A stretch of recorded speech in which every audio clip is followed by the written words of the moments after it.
I didn't expect my first solo night shift to feel like stepping into another world. The station was quiet, too quiet. The fluorescent lights flickered occasionally, casting long, jittering shadows across the walls, and every creak of the old floorboards felt louder than it should. I kept telling myself it was nerves, that I was just a rookie and everything seemed bigger, darker, and more ominous at night. But there was a weight in the air I couldn't shake, a pressure in my chest that wasn't just fear. It was anticipation. The call came just past midnight. A dispatch from a neighborhood watch, shaky and rushed, reporting strange noises at the old St. Mary's Hospital. Abandoned for over a decade, the place had a reputation. Stories circulated among the cops. Some said the old wing was haunted. Others insisted the building was a magnet for drifters and troublemakers. I didn't believe any of it, not fully. But there's a difference between disbelief and walking into the dark corridors of a place where even the air seems thick with memory. The drive over was short, maybe 10 minutes, but I felt my heart thrumming with every mile. My hand kept tapping the steering wheel, restless. I kept glancing at the rearview mirror, half expecting to see headlights behind me that weren't there. The streets were empty, the world hushed except for the faint hum of my radio and the growl of the engine. When I pulled up, the hospital loomed like a monument to decay. Its windows were mostly shattered or boarded up, the paint peeling like dead skin, bricks blackened by years of neglect. The front doors were chained, but the gate to the back alley was slightly ajar, swinging with a slow creak in the wind. My stomach nodded, but I stepped out anyway. Duty called, and I didn't want to look like the rookie who chickened out. The air smelled like damp concrete and rust. I switched on my flashlight, the beam cutting a sharp line through the darkness. The building's shadows seemed to pulse with a life of their own, twisting and elongating in ways that didn't match the architecture. I reminded myself over and over that it was just my imagination, that I was overthinking. That's what we tell ourselves when fear starts to settle in, when it's too quiet, too perfect. I moved to the back entrance, pushing against the chain-link gate. It groaned, scraping against the metal post. The sound echoed into the night, sharp and intrusive. My heart jumped. I fumbled with the lock, muttering under my breath, and eventually forced it open. One step inside and the temperature seemed to drop. My breath came out in small, visible puffs, even though it wasn't that cold outside. The wind had a hollow quality, like it carried whispers from somewhere deep within the building. I radioed dispatch to confirm my arrival. The static buzzed in my ear before the familiar voice responded. "Copy that, Officer Lane. Be careful. Reports say noises, nothing confirmed. Nothing confirmed." The phrase stuck with me like a stone in my gut. Nothing confirmed doesn't mean nothing is there. It just means someone else hasn't seen it yet. The first hallway was littered with debris. Broken chairs, rusted wheelchairs, and tattered sheets that clung to the floor like cobwebs. My flashlight flicked over peeling walls, old bulletin boards with faded notices, and graffiti etched into the concrete. Somewhere deep inside, a faint sound made me pause. A soft tapping. Not rhythmic, just irregular, like fingers drumming slowly on a hollow table. "Hello?" I called, my voice tighter than I intended. The echo returned, stretched and warped, as if the building itself was mocking me. Nothing answered, but the tapping continued, soft and deliberate, somewhere down the hall. I moved cautiously, each step careful on the uneven floor. My own breathing sounded loud in my ears. The tapping stopped suddenly when I reached a broken elevator shaft. Darkness yawned below, and I felt a wave of vertigo, the sensation of being watched prickling my neck. My flashlight trembled in my hand, and for a second, I thought I saw something at the edge of the beam, a shadow moving in the corner of the room, but gone when I turned fully toward it. I told myself I was imagining it. I had to. There was no one there. Just old hospitals, old echoes, and a rookie's imagination running wild. But the hair on my arms refused to lie flat. My stomach churned, and that gnawing, unwelcome feeling in the pit of my stomach grew stronger. As I moved deeper into the hospital, the noises became clearer. Footsteps, distant and uneven, echoing down long, empty corridors. The faint clatter of metal against concrete. I tried to call out again, but the words stuck in my throat. Every instinct screamed to turn around, to leave, but some stubborn, stupid part of me wanted to find the source, to prove myself. Then came a sound I couldn't ignore. A low, dragging shuffle from somewhere above me. The old ceiling vents rattled and a cold gust of air swept down the hallway, carrying with it a faint metallic scent. Blood or rust? I couldn't tell, but it made my stomach twist. I backed up slowly, heart hammering, flashlight scanning. The hallway was empty. Nothing but shadows that clung to the corners, shapes that moved when I blinked, shapes that weren't there when I looked directly. I reached what used to be the nurse's station.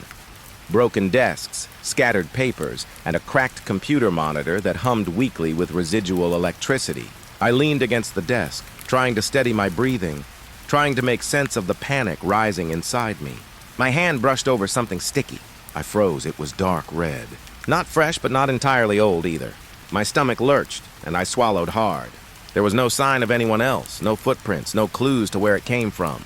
I shook my head and told myself it was probably paint, old rust, something that didn't matter. But the sight of it, the smell, the weight of the air, it pressed down on me, heavy and real. A sudden noise made me jump. The sound of a phone ringing. Not on the desk, not in my pocket, but somewhere behind me. I spun around, flashlight slicing through the darkness. The sound stopped. I froze, straining my ears. Nothing.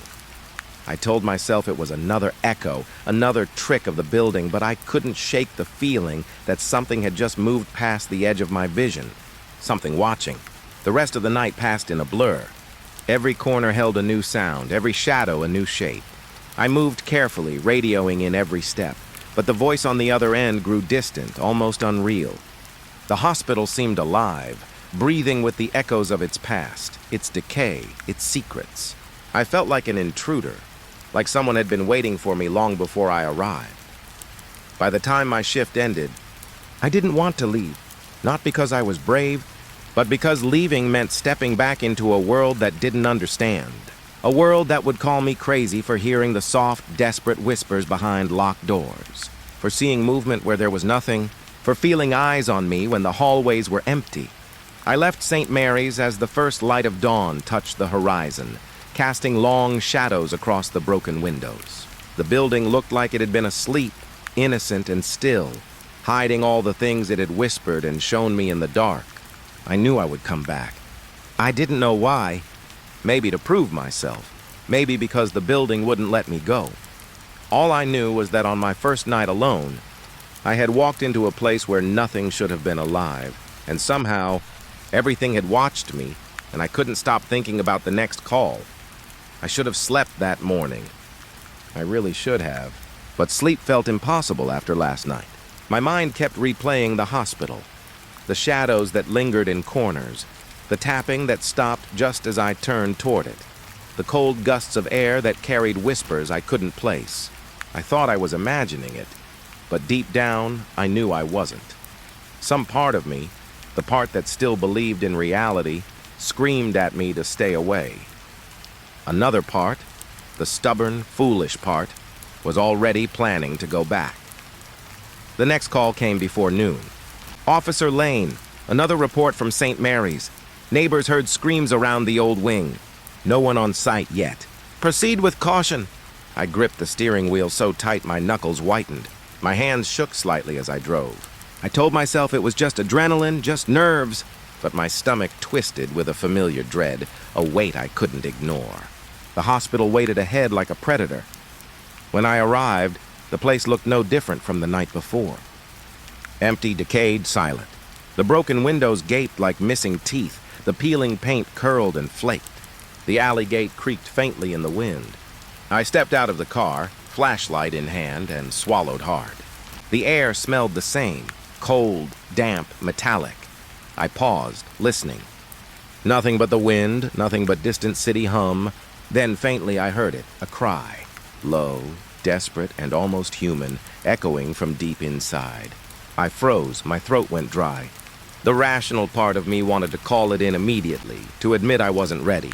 The reckless part, the part that had already stepped inside once, pushed me forward. The hallways were narrower in the light of day, or maybe I just noticed more details.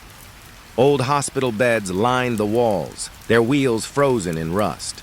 The peeling wallpaper revealed dark stains, shapes that looked almost like shadows of people long gone. I moved carefully, flashlight sweeping over broken furniture and overturned carts. Each step echoed. Each breath seemed too loud. The cries grew slightly louder as I entered the east wing. They were intermittent, distant but clear, as if someone or something was calling for help. "Hello?" I called, my voice brittle. The echo returned warped, stretched, like it had passed through a tunnel of stone and metal. The reply was another cry, closer this time. I could feel the sound vibrating through the floorboards, up through my shoes, into my chest. I followed it down a narrow corridor lined with doors. Some were cracked, some completely splintered. The cries seemed to come from every direction at once. I stopped in front of one of the old patient rooms. The door was slightly ajar, swinging on rusted hinges. I could hear the faintest movement inside, breathing, or maybe something dragging across the floor. My heart pounded, but I stepped in. The room was empty. A thin layer of dust covered everything. An overturned chair lay in one corner, and a faded hospital gown clung to a broken bed frame. I shined my flashlight across the walls, searching, my stomach twisting. There was nothing. Nothing but shadows that seemed too dark, too alive. Then I heard it. A whisper. Just a single word carried on the draft. "Help!" I jumped. My flashlight wobbled. I spun around. Empty room. Nothing moved. I swallowed hard and pressed forward, telling myself I wasn't crazy. It was the wind, it had to be. But the whisper didn't stop. Every time I thought it would, I caught it again. Closer now, more insistent. I left the room and followed the corridor. The cries had changed. They were no longer intermittent. Now they were low moans, soft and pleading, echoing through the halls in ways that made it impossible to tell where they were coming from. I felt dizzy, disoriented. Every hallway looked the same. Each turn seemed endless, the doors all identical. I realized I couldn't remember the direction I'd come from. My own steps felt foreign. I tried calling dispatch, Unit 12 requesting status check. "I'm at the east wing of..." My voice cut off abruptly as a loud clang echoed down the corridor. I froze, heart hammering. Something heavy had fallen. My flashlight swung toward the sound, illuminating nothing but shadows. The moans were louder now, closer, surrounding me. My rational mind argued they couldn't be real. Hospitals are empty. Buildings don't make sounds on their own. But my body reacted before my mind could catch up. My feet moved, almost against my will, toward the source. Another door. Locked this time, but I could hear movement behind it. Not a shadow, not a whisper, footsteps dragging slowly. The floorboards creaked in a pattern that felt almost deliberate. I pressed my ear to the door, a whisper, then a soft cough. Then silence. I knocked, trying to keep my voice steady. "Hello, anyone there?" No answer. Just the echo of my own words. The air grew colder, the kind of cold that settles into your bones. I stepped back, my flashlight swinging, and caught movement at the end of the hallway. A shadow. Not human, not entirely, but shaped like a person. It was there, then gone, vanishing around the corner before I could reach it. I followed anyway. The cries continued, growing fainter as I went deeper, twisting through the corridors in a pattern I couldn't predict. Each corner brought more shadows, more shapes that weren't there when I looked directly. The walls themselves seemed to pulse, alive with some slow, breathing rhythm. At one point, I stumbled into what used to be the surgical wing. Old tools scattered across counters, rusted and sharp. The room smelled metallic, stronger than the rest of the building. And there it was again, the whisper. "Help me!" I spun, flashlight slicing through the darkness. The cry had come from everywhere and nowhere at once. My stomach lurched. I felt it then, a presence, watching me, shifting in the shadows. I wanted to run, but my feet were glued to the floor. My mind screamed, but my body refused to obey. The hallways seemed to stretch. Doors that had been close were now impossibly far. Shadows lengthened, corners deepened into black pits. Every sound was amplified. The creak of the floor, the shuffle of an unseen step, the low, desperate whisper that carried through the walls. I was lost in a maze built from memory and decay, and the building knew it. Finally, I found a stairwell. My flashlight flickered as I descended, each step groaning under my weight. The cries were louder here, echoing through the concrete like a chorus of the unseen. I reached the bottom and froze. The hallway below was empty, but the air was thick, almost solid, heavy with anticipation. A shadow moved at the edge of my flashlight beam. I spun, but it vanished. The cries became incoherent, a mixture of whispers, sobs, and moans that pressed against my eardrums. I felt tears prick my eyes, not from fear, but from the overwhelming sense of being surrounded, trapped and watched. I tried to call out, to tell whatever was there that I was just a rookie, just a cop, just a person. But my voice caught, broken and small. I was invisible in this building, a ghost among ghosts. Every step I took echoed through halls that had seen 100 lives pass and vanish. Time lost meaning. I moved forward because I had to, because staying still was worse. Every room I passed held its own horrors. Faded bloodstains, broken beds, papers with names that had long since been erased from memory. The cries ebbed and flowed, guiding me forward, teasing me, a cruel game I couldn't escape. I don't know how long I wandered. Hours? Minutes? My watch stopped working the moment I entered. I only know the feeling of being followed, surrounded, and alone at the same time. The building was alive, breathing with the memories of pain, despair, and fear that had collected over decades. When I finally stumbled into what must have been the main lobby, the morning light had begun to seep through the broken windows, but it offered no comfort. Shadows still lingered in the corners, refusing to leave. The cries faded into the echoes of the building itself, and I realized with a hollow certainty that they weren't going anywhere. I radioed dispatch one last time, my voice trembling. "Unit 12, I need backup."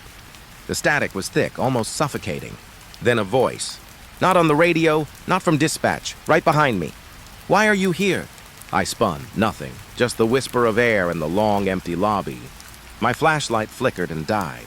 Darkness swallowed me whole. I don't remember how I got out. I don't remember the streets, the car, or the dawn breaking over the city. All I remember is the sound of those cries following me, lingering in my head, refusing to stop. And I knew, even as I drove away, that the hospital had marked me. That whatever I had heard, whatever I had seen, wasn't finished with me. By the time I reached the station, I couldn't shake the feeling that I was being watched. That eyes followed me even in the bright light of day. My radio buzzed, and I thought for a moment it was just static, until I heard it clearly, a soft, desperate whisper, repeating a single word. "Help!" I couldn't sleep again. Not really. The hospital had burrowed into my mind like a parasite, and every creak of my apartment, every hum of the refrigerator sounded like footsteps following me. I told myself I was exhausted, overworked, imagining things. But the moment I closed my eyes, I saw those hallways, those shadows, and the faint, pleading whispers. The call came just past midnight. Again. Officer Lane, St. Mary's. Reports of noises, possible trespassers. Exercise caution. My hand tightened around the steering wheel as I drove. The streetlights flickered, throwing shadows across my path, and I couldn't help glancing in the rearview mirror. Nothing. Yet the sensation of being watched pressed down like a physical weight. When I arrived, the building loomed as before, abandoned yet alive. Its decay oddly majestic, almost sentient. I parked in the alley and stepped out. The air was cold, thick, carrying a metallic tang that made my stomach twist. The gate groaned as I pushed it open, the sound echoing through the silent blocks surrounding the hospital.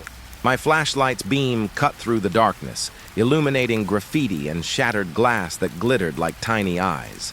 The first hallways were familiar, but something felt different.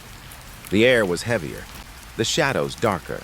I tried to tell myself it was exhaustion, that my mind was playing tricks. But as I stepped deeper, the feeling of being followed returned, stronger, insistent. The noises started almost immediately. Footsteps, slow, uneven, echoing through the halls but not matching my own pace. A door slammed somewhere behind me. My heart jumped. I spun around. Empty hallway. The echo stretched impossibly, lingering longer than it should. I radioed dispatch. "Unit 12, I'm inside." Everything seems normal but static. Then, barely audible, the voice of someone or something whispered over the radio. My own name. "Lane." I froze. The words were soft, almost teasing, drawn out. My blood ran cold. "Unit 12 to dispatch, repeat, do you copy?" Only static. I pressed forward, flashlight trembling in my hand. The hospital seemed alive, walls breathing in slow, deliberate rhythm. Each hallway led to another, each turn a maze. Doors that had been closed yesterday now stood ajar, or locked with chains that hadn't been there before. One door, a heavy steel slab labeled Ward C, was bolted shut, but I could hear movement inside. Footsteps dragging across the floor, stopping abruptly when I paused. I tried the handle. Locked. My knuckles scraped against the metal. I listened. Low whispers, soft, fractured sentences I couldn't understand, rose from the other side. And then the unmistakable sound of crying, muffled, desperate, trapped behind the steel. "Who's there?" I called, voice tighter than I intended. Silence answered, only for a heartbeat. Then a soft, chilling laugh, high-pitched, echoing through the metal door, and a faint dragging sound like something being pulled across the floor. I backed up, my chest heaving. My flashlight's beam caught movement along the hallway walls. Shadows flickered, elongated, twisted into shapes that weren't human. They darted from corner to corner, vanishing whenever I tried to focus on them. I pressed my back to the wall, listening. The building itself seemed to pulse around me, exhaling with each faint creak of the floorboards. Then the whispers returned. My name again, louder this time, coming from multiple directions at once. "Lane! Lane!" I spun, heart hammering. The radio crackled again, a faint voice speaking in broken fragments, distorted and layered. I could almost make out words. "Don't! Leave! Stay!" I stumbled down the hall, trying to reach the stairwell. My flashlight flickered. For a moment, I swore I saw someone standing in the doorway of a side room, a figure pale, unmoving, watching me. I blinked. Gone. I reached the stairwell and descended. The moans and whispers followed, echoing through the concrete like a chorus of the unseen. Every floor was the same, endless corridors, doors that led nowhere, shadows that didn't obey the laws of light. I felt like I was being guided, herded, pulled deeper into a place I shouldn't enter. On the third floor, I came across a series of old CCTV monitors. Some were cracked, some dead, but a few flickered with static. Then, movement. Shadows shifting across empty hallways, fleeting glimpses of shapes that didn't belong, moving with impossible speed. I leaned closer. One camera caught something that made my stomach lurch, a dark figure passing through a locked ward, its movement fluid, unnatural, vanishing the moment the frame caught it fully. I took a step back. My flashlight wobbled. I could hear the faint dragging sound again. Behind me, no, inside the ward. The locked steel door. I couldn't see in, but I could hear it. Soft scratching, then a metallic thud, like chains hitting the floor. My rational mind screamed to leave, to call back up, to forget everything I had heard and seen. But I couldn't. Some compulsion, some invisible tether pulled me toward the locked ward. I knelt, pressing my ear to the door. The whispers were clearer now. Pleading, screaming. Words forming in jagged, broken fragments. "Please, don't leave! Don't stop!" The sound twisted in my chest. Panic rose, thick and choking. My flashlight fell, clattering across the floor. I bent down to grab it, and the hallway seemed to change. The shadows thickened, walls stretched, and doors I had passed before were now behind me, mocking, twisting, impossible to map. I tried the door handle again, locked. I pounded with my fists, but it didn't budge. The sound of my own strikes echoed through the building, mingling with whispers and laughter. Then a sudden slam behind me. I spun, flashlight beam cutting through the darkness, and caught something in the corner of my vision. A shadow that darted along the wall, then vanished. The air grew colder, almost painful. My breath came in visible clouds, and I realized the hospital was laughing at me. Not literally, not audibly, but in the way it manipulated space, sound, and perception. Every instinct screamed to leave, but every step I took deeper felt like it was being guided, herded, pulled into some unseen trap. I noticed a small service door slightly ajar. I didn't remember it being there. The whispers seemed to beckon me, tugging at my mind. I entered. The corridor beyond was narrow, walls closing in. The dragging sound followed. Every step made my ears ring, the whispers overlapping in a crescendo of pleading and mockery. At the end of the corridor, a locked door loomed. No label, no sign, just a cold slab of metal. And yet behind it, I could hear movement. Slow, deliberate, dragging something across the floor. The whispers were louder now, insistent. Come, stay, help!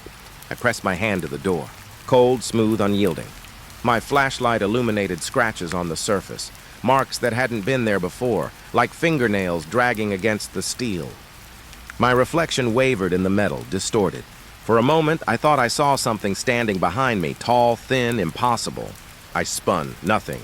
Then the door rattled. Soft at first, then violently. A metallic groan as if something huge was pushing from the other side. I stumbled back, heart hammering, flashlight swinging. The whispers turned into screams. Human? Not human? I couldn't tell. My ears rang, my stomach twisted. I wanted to run. My body screamed to escape. But something, compulsion, fear, fascination, kept me rooted. I felt the eyes of the building on me, judging, waiting. I realized I had crossed some invisible line, a boundary I wasn't meant to pass. And yet, I couldn't turn back. I knocked again, desperation rising. Who's there? What do you want? Silence. Then a single, piercing word from the other side. Lane! I jumped back. My flashlight died. Darkness swallowed me. My radio buzzed once, faintly, and then my own voice echoed back at me, distorted, distant. Help! Help! I stumbled blindly through the corridor, trying to reach the stairwell. The hallway seemed endless. Shadows darted, walls pulsed, and the dragging sound never stopped. I didn't know if I was being chased or followed, or if the building itself was moving me, herding me toward something I didn't want to find. Hours or minutes passed. I don't know. Time lost all meaning. My mind was frayed, my thoughts a tangle of fear, confusion, and raw instinct. I found myself back at the locked ward. The door now hung slightly ajar, as if inviting me. I froze. The whispers were gone. Only silence remained. I could see inside. Darkness, impenetrable, and something shifting just beyond the edge of my flashlight's faint glow. I stepped closer, compelled, terrified. The air was thick, heavy, almost alive. And then I heard it clearly, the faintest whisper of all, carried on a cold draft. Come in. I stumbled backward. My flashlight flickered, and I knew I shouldn't enter.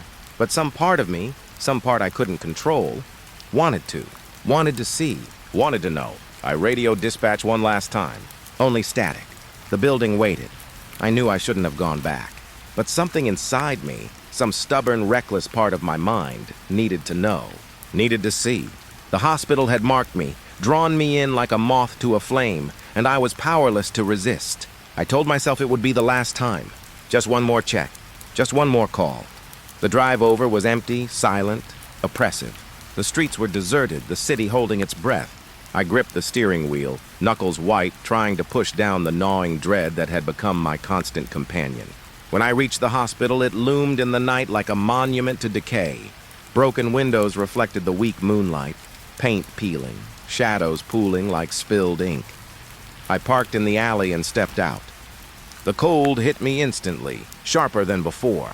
My flashlight cut through the darkness, illuminating shattered glass, twisted metal, and walls that seemed to lean inward. The gate groaned as I pushed it open, echoing down the empty streets. My stomach twisted. The air smelled metallic, damp, familiar. I stepped inside. The hallways were as I remembered. Rusted carts, broken chairs, peeling wallpaper. But it felt different, alive. The shadows shifted unnaturally, moving just beyond my flashlight's reach. Every sound was amplified. The scrape of my boots, the hum of the lights, the faint whispers that had haunted me since my first night here. I radioed dispatch. Unit 12, entering the hospital. No visual on anything yet? I'll check the east wing first. Static. Then a faint, distorted voice. Not dispatch. My own name. Lane. I froze. The sound was soft, teasing, layered. My stomach churned. Unit 12 to dispatch. Please respond. Silence. I moved forward. The corridors twisted in impossible ways. Hallways that had ended yesterday now stretched endlessly.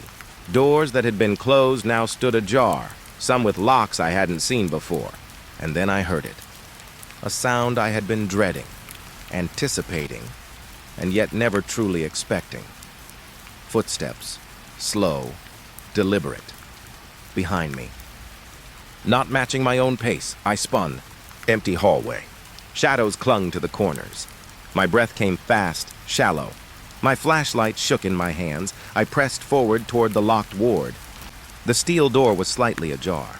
From within came movement, dragging sounds, soft whispers, and a faint metallic clatter. My instincts screamed at me to leave, to turn back, but some compulsion, some invisible tether kept me rooted to the floor. I pushed the door wider. Darkness swallowed the room, thick, almost physical. Shadows moved at the edges of my vision, twisting unnaturally. My flashlight flickered, briefly illuminating the interior. Overturned beds, broken wheelchairs, walls scratched as if by fingernails. And then, from the far corner, a shape shifted. Not fully human, not fully shadow. Watching me, I swallowed, voice caught in my throat. Who's there? Silence. Then the whispers began, low at first, then rising into a chorus. Names, dozens of them, some familiar, some alien, all pleading. My own name was repeated over and over, fragmented, desperate. Lane, help, stay. I backed up, heart hammering. The floor beneath me groaned. The walls seemed to pulse. Time itself felt distorted. Seconds stretched like hours. I realized I couldn't remember where I had entered. Every step forward brought me deeper into a maze of twisting corridors, doors that led nowhere, shadows that didn't obey light. I tried the radio again. Static. Then, a faint sound, almost imperceptible. My own voice, distorted, coming from the receiver. Help! Please, I stumbled. The walls shifted again. The shadows moved closer, sliding along the edges of the room, across the floor, over the ceiling. One darted directly in front of me, vanishing as I blinked. My chest tightened. My breath came in short gasps. I ran. Down a hallway, around corners, through doors that led nowhere, each step echoing impossibly. The whispers followed, a chorus of agony and pleading, and then a voice, a single sharp word that cut through the noise. Lane! It was close. Too close. Behind me? Inside me? I couldn't tell. The corridor twisted again. I felt myself fall, hands scraping concrete, flashlight clattering. Shadows hovered above, stretched over me, merging with the walls. The dragging sound followed, then stopped abruptly. Silence pressed in. I crawled to my feet. My flashlight flickered back on. I saw them, shapes, figures moving impossibly fast, darting in and out of walls. Faces, pale, blurred, grotesque, staring at me from darkened corners. I couldn't look away. My legs gave out. I fell against the steel door of the locked ward. It swung open on its own. Inside, the shadows converged. A low hum filled the air, vibrating through my bones. Figures circled me, whispers overlapping, voices breaking apart into incomprehensible fragments. I realized with a sudden crushing clarity, I wasn't supposed to leave. The building had claimed me. It had been waiting. All the cries I'd heard, all the whispers, all the shadows, they weren't warnings. They were invitations. I tried to run. I tried to resist. My legs moved, but the hallways elongated, stretched impossibly. Doors slammed in front of me, behind me, trapping me in a labyrinth I couldn't navigate. Every turn led back to the locked ward. I could feel eyes on me, hundreds, thousands, watching, waiting.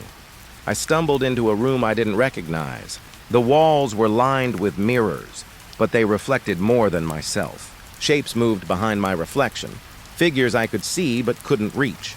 The whispers intensified. My name repeated endlessly, layering over itself, echoing from every direction. Lane! Lane! Lane! I screamed, voice lost in the chorus. My flashlight fell to the floor, spinning weak beams across the mirrors. The reflections multiplied, warped. I saw myself, or something like me, standing behind the glass, hands reaching out, mouth moving silently. I stumbled backward. The radio buzzed one last time. Static. Then a whisper, so soft it was almost tender. Stay with us. The mirrors shattered simultaneously. Glass rained down, cutting my arms, my face. I fell to my knees. Shadows poured from the shards, flowing over me, merging, engulfing. I tried to call out, but my voice was gone. My body felt heavy, unreal. fading. The last thing I remember before everything went black was the dragging sound, moving closer, then enveloping me completely. The whispers were gone, replaced by a singular, deafening silence that vibrated in my chest. When the morning light broke across the city, the hospital looked empty, silent, peaceful. The steel door of the locked ward stood closed. Unremarkable, no sign of struggle, no evidence of the chaos inside. Outside, my car sat where I had parked it.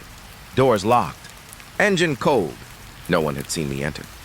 No one had seen me leave. Dispatch called me later that morning.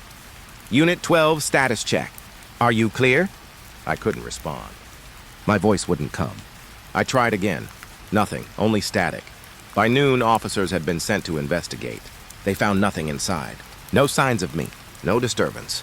The building was as empty as it had been for decades. My flashlight, the one I had dropped, lay on the lobby floor. Dust covered it, as if it had been there for years. My radio, though, had changed. Every time static filled the speaker, I could hear it. My own voice, distant, faint, calling for help. Not words I was speaking, but words I had spoken. Trapped, echoing endlessly. I tried to tell them, tried to explain, but no one believed me. Not the dispatcher, not the officers, not anyone. They said I must have left, gone home, or gotten lost. I knew the truth. I knew that the hospital had taken me, that the building had waited for me, and that I was now part of it. Some nights, when the city is quiet, I hear it. My own voice over the radio, pleading, broken. Help! Carried across frequencies that shouldn't carry anything at all. Sometimes, if I listen closely, I can hear other voices, layered, faint. They speak my name, they whisper warnings, or maybe invitations. And I know deep down that the building is still alive, waiting for the next call, waiting for the next officer to step inside, waiting for the next name to whisper through the static. I am gone, but my voice remains. The hospital listens. It always listens. I had heard the rumors long before I ever set foot in Ward 13. Officers whispered about it in the break room, voices dropping an octave as if the walls themselves might overhear. Patients disappearing, nurses quitting mid-shift, strange noises echoing through empty halls. Everyone had a story, none of them comforting. I thought at first that it was just gossip. Hospital work always breeds a little fear-mongering. But I was wrong. I remember the first day we got the assignment. I, along with officers Harlan and McVeigh, were tasked to investigate Ward 13. The hospital administration didn't explain much, just that there had been multiple incidents of missing patients and staff were hesitant to enter the ward at night. Nothing specific, no reports of violence, just absence. It sounded surreal, like some urban legend parents tell children to keep them from wandering too far. But the air around that place smelled of decay before we even crossed the threshold. The front doors to Ward 13 were iron, heavy and worn, the paint flaking like dried skin. I ran my hand along the frame, feeling the chill seep into my fingertips. Harlan snorted, shaking his head. "You're letting the stories get to you already," he said. But even he hesitated at the entrance. McVeigh muttered something about odd smells and shadows that didn't belong, then followed behind. I don't think any of us spoke much after that. The ward had a way of swallowing sound. Inside, the air was thick, humid, and tinged with something sickly sweet.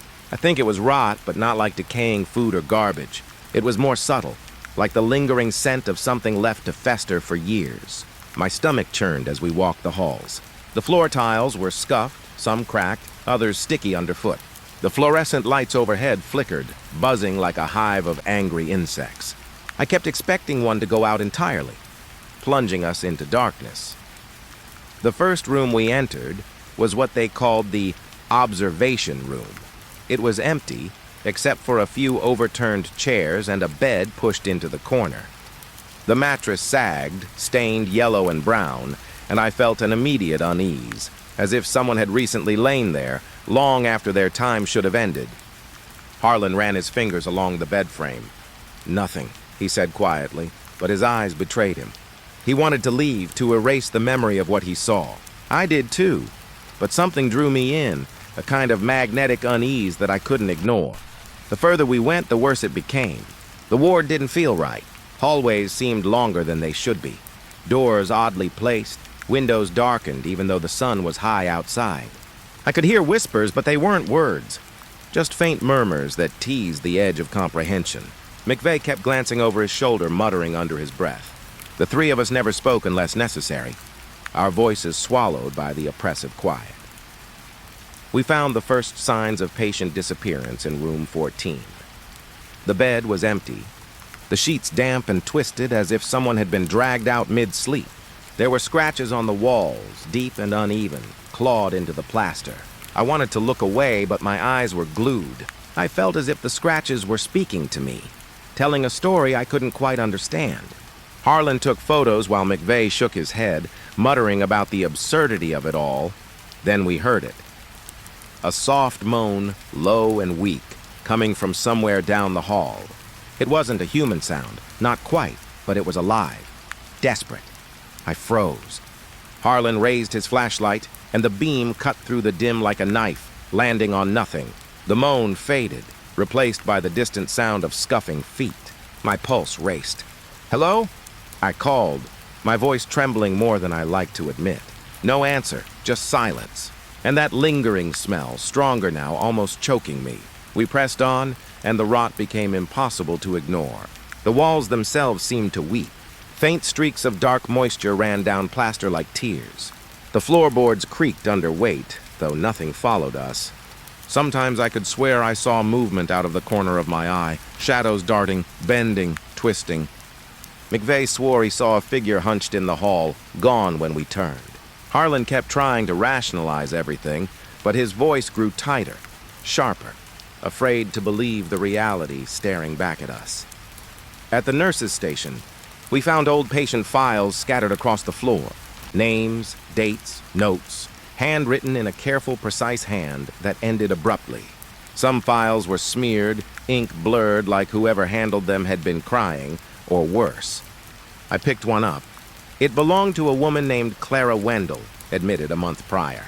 Her file ended with a note. Patient missing. Last seen, and then nothing. No explanation, no follow-up. Just gone. The paper felt damp in my hands, and the air around me thickened, pressing into my lungs. We continued down the hall, each doorway a promise of something worse. Rooms were stripped of furniture, beds empty, sometimes overturned. Some doors were locked, others ajar, and the whispers followed. I couldn't tell where they came from, whether they were inside the walls, or our minds playing tricks, or something else entirely. Every so often, a cold draft would brush my neck, like someone had just exhaled behind me. I'd turn, but no one was there.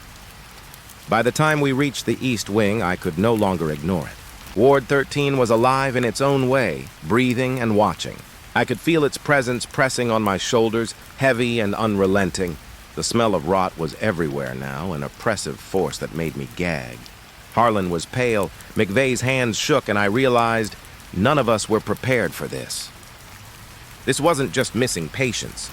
It was something that wanted to be known, to remind us of what it could take, and how easily it could erase us too. We paused in a small lounge area, the windows black with grime. The silence settled, but it wasn't peaceful. It was waiting. And then faintly, I heard it. The scuff of shoes against tile, soft, deliberate, following us. I could feel eyes on the back of my neck. I didn't want to look, but I couldn't help it. Harlan glanced at me, face pale. "We should leave," he whispered. But when we turned to retrace our steps, the hallway stretched, longer than it had been, doors in positions that hadn't existed moments ago. I swallowed hard. My voice came out in a hoarse whisper. "We're lost." Harlan didn't answer. McVeigh's flashlight flickered. Shadows danced along the walls, grotesque, bending shapes that shouldn't have been possible. Something moved at the far end, a slow shuffling, hunched over, too dark to see clearly. And I knew in that moment that Ward 13 didn't let go easily. Once you were in its grip, it didn't matter how fast you ran or how much you screamed. We backed toward the main entrance, and for a brief moment I thought we'd escaped. The heavy doors were just ahead, promise of sunlight and air and sanity. But the smell hit again, stronger, pungent, sweet and sour, and I realized this wasn't the end. The ward had marked us. It knew our names. And somewhere, just out of sight, Whatever had been patient or nurse or visitor, or none of those things at all, was watching, waiting. We left eventually. I don't remember exactly how. It was a blur of footsteps, frantic glances, and that pervasive scent clawing at my throat. Outside, the sun was bright, the air sharp and clean, and yet even there I could still feel it.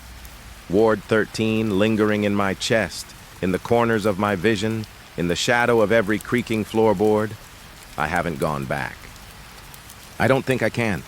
And yet, at night when the world is quiet and I am alone, I swear I hear the whispers, soft, unintelligible, carrying that same sickly sweet rot. Ward 13 isn't just a ward.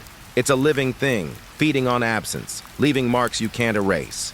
And somewhere deep down I know, it isn't done with me yet. The memory of Ward 13 never leaves me. Even weeks later, I could feel it crawling at the edges of my mind, and I wasn't ready to go back. But duty doesn't care about hesitation. That night, Harlan, McVeigh, and I were called again. Another patient had vanished, this time during a routine observation. The hospital administration tried to keep it quiet, but the whispers had already spread through every hallway, every office. I remember stepping back into the ward, the heavy iron doors groaning behind us as if warning us away. The air hit immediately, thick and oppressive, carrying that same sickly rot that clung to our lungs like wet cloth. It had changed slightly since our last visit. Cleaner almost, but still wrong, like a house freshly painted over rot, the surface promising safety while decay lingered beneath. The first sign came almost instantly.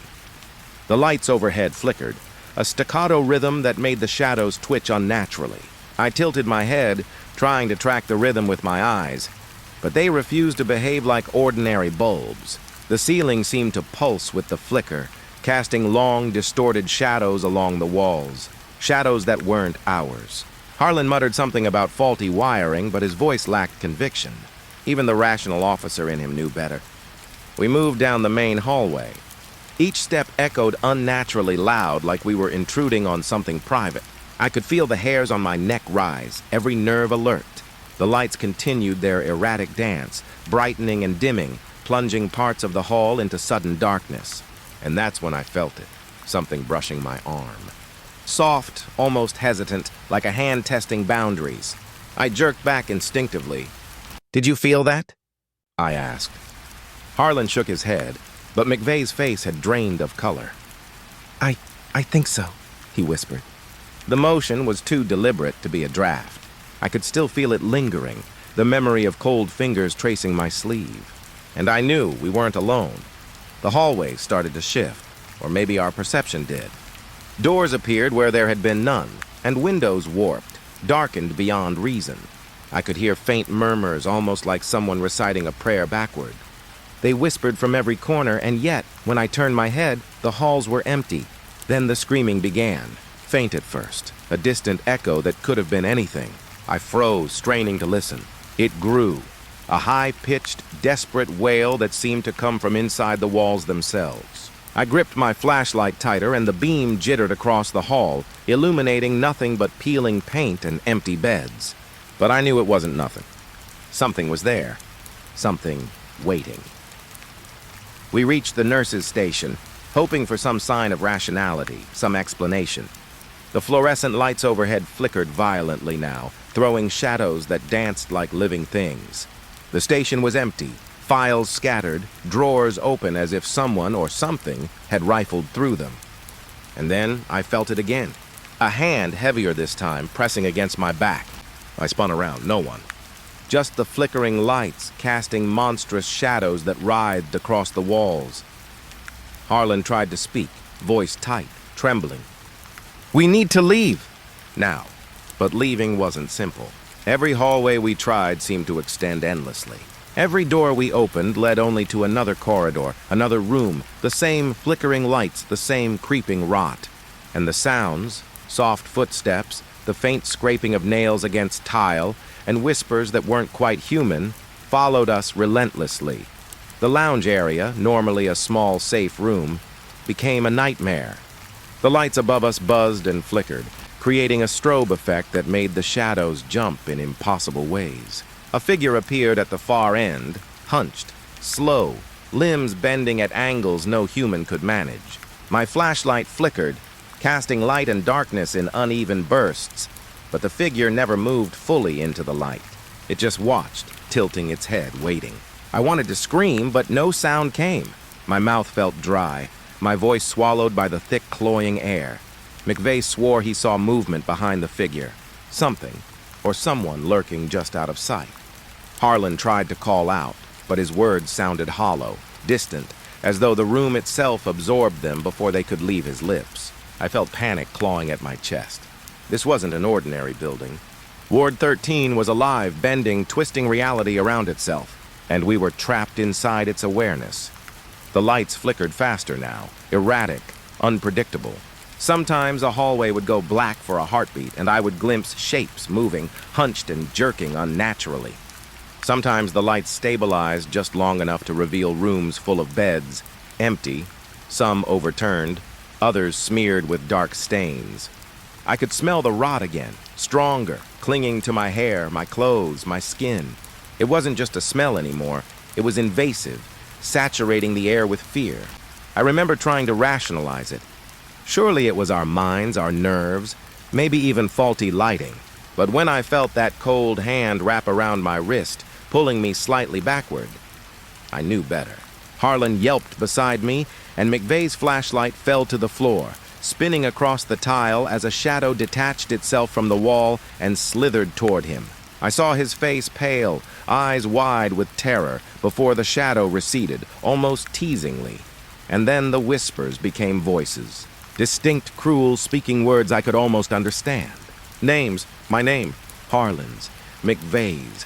They taunted us, laughing softly at our fear. The lights flashed in time with the voices, strobe-like, making every corner, every shadow, jump and twist. I stumbled, heart hammering, and the hall seemed to stretch.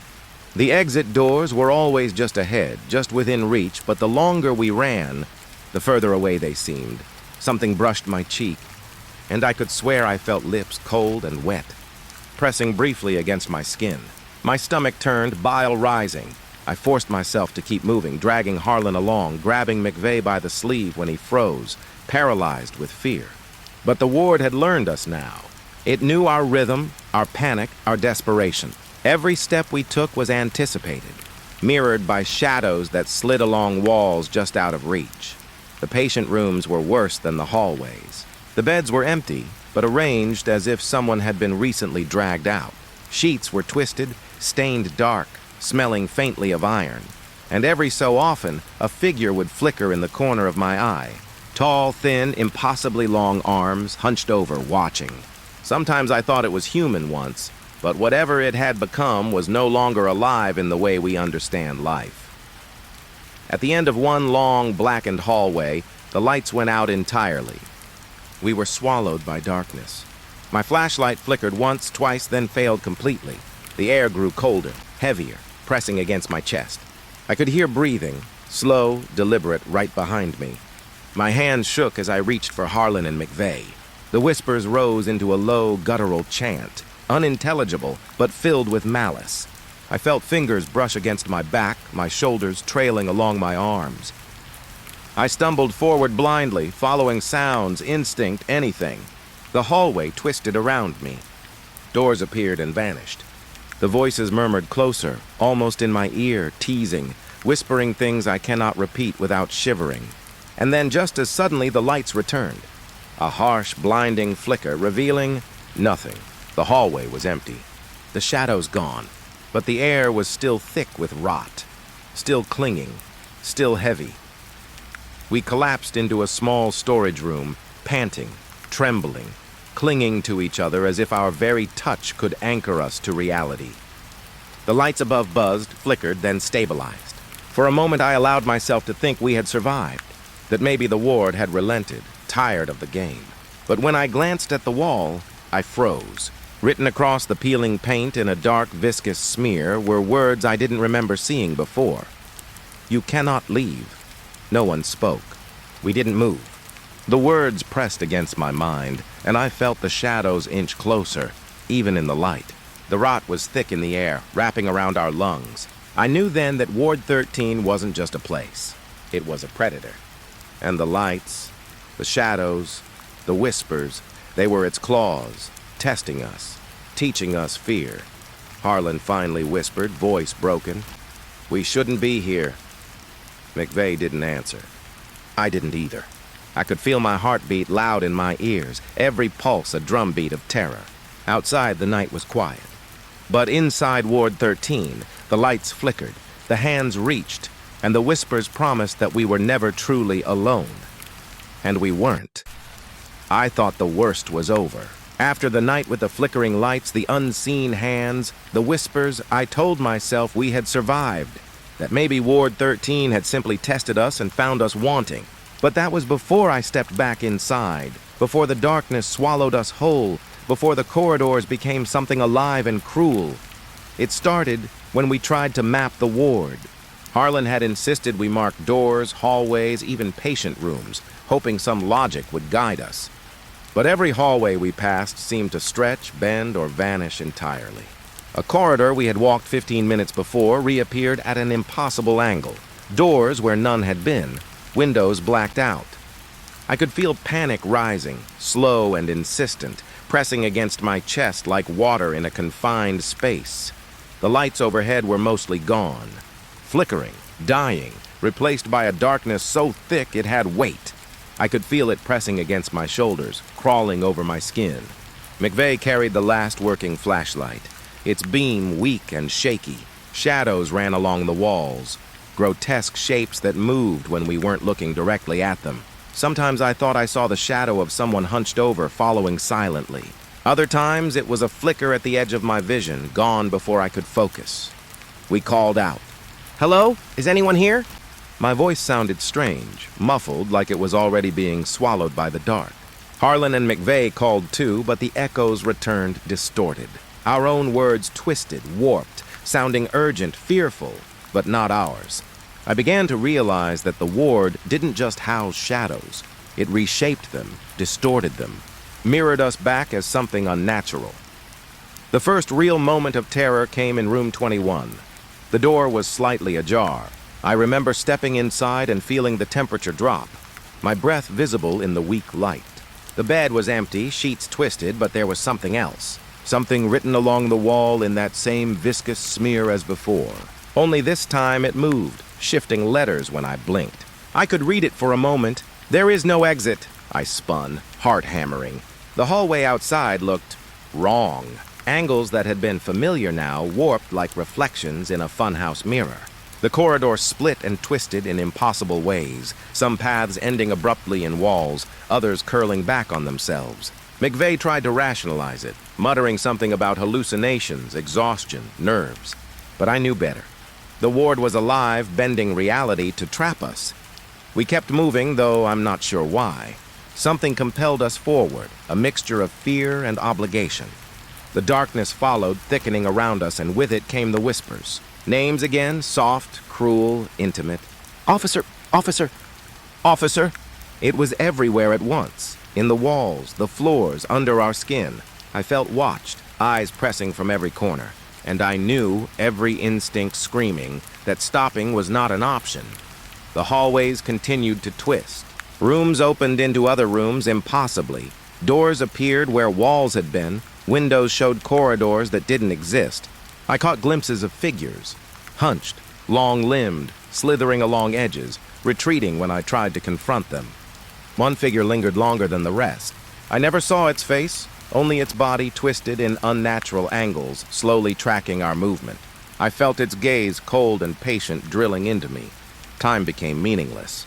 Minutes, hours, maybe days, I could not tell.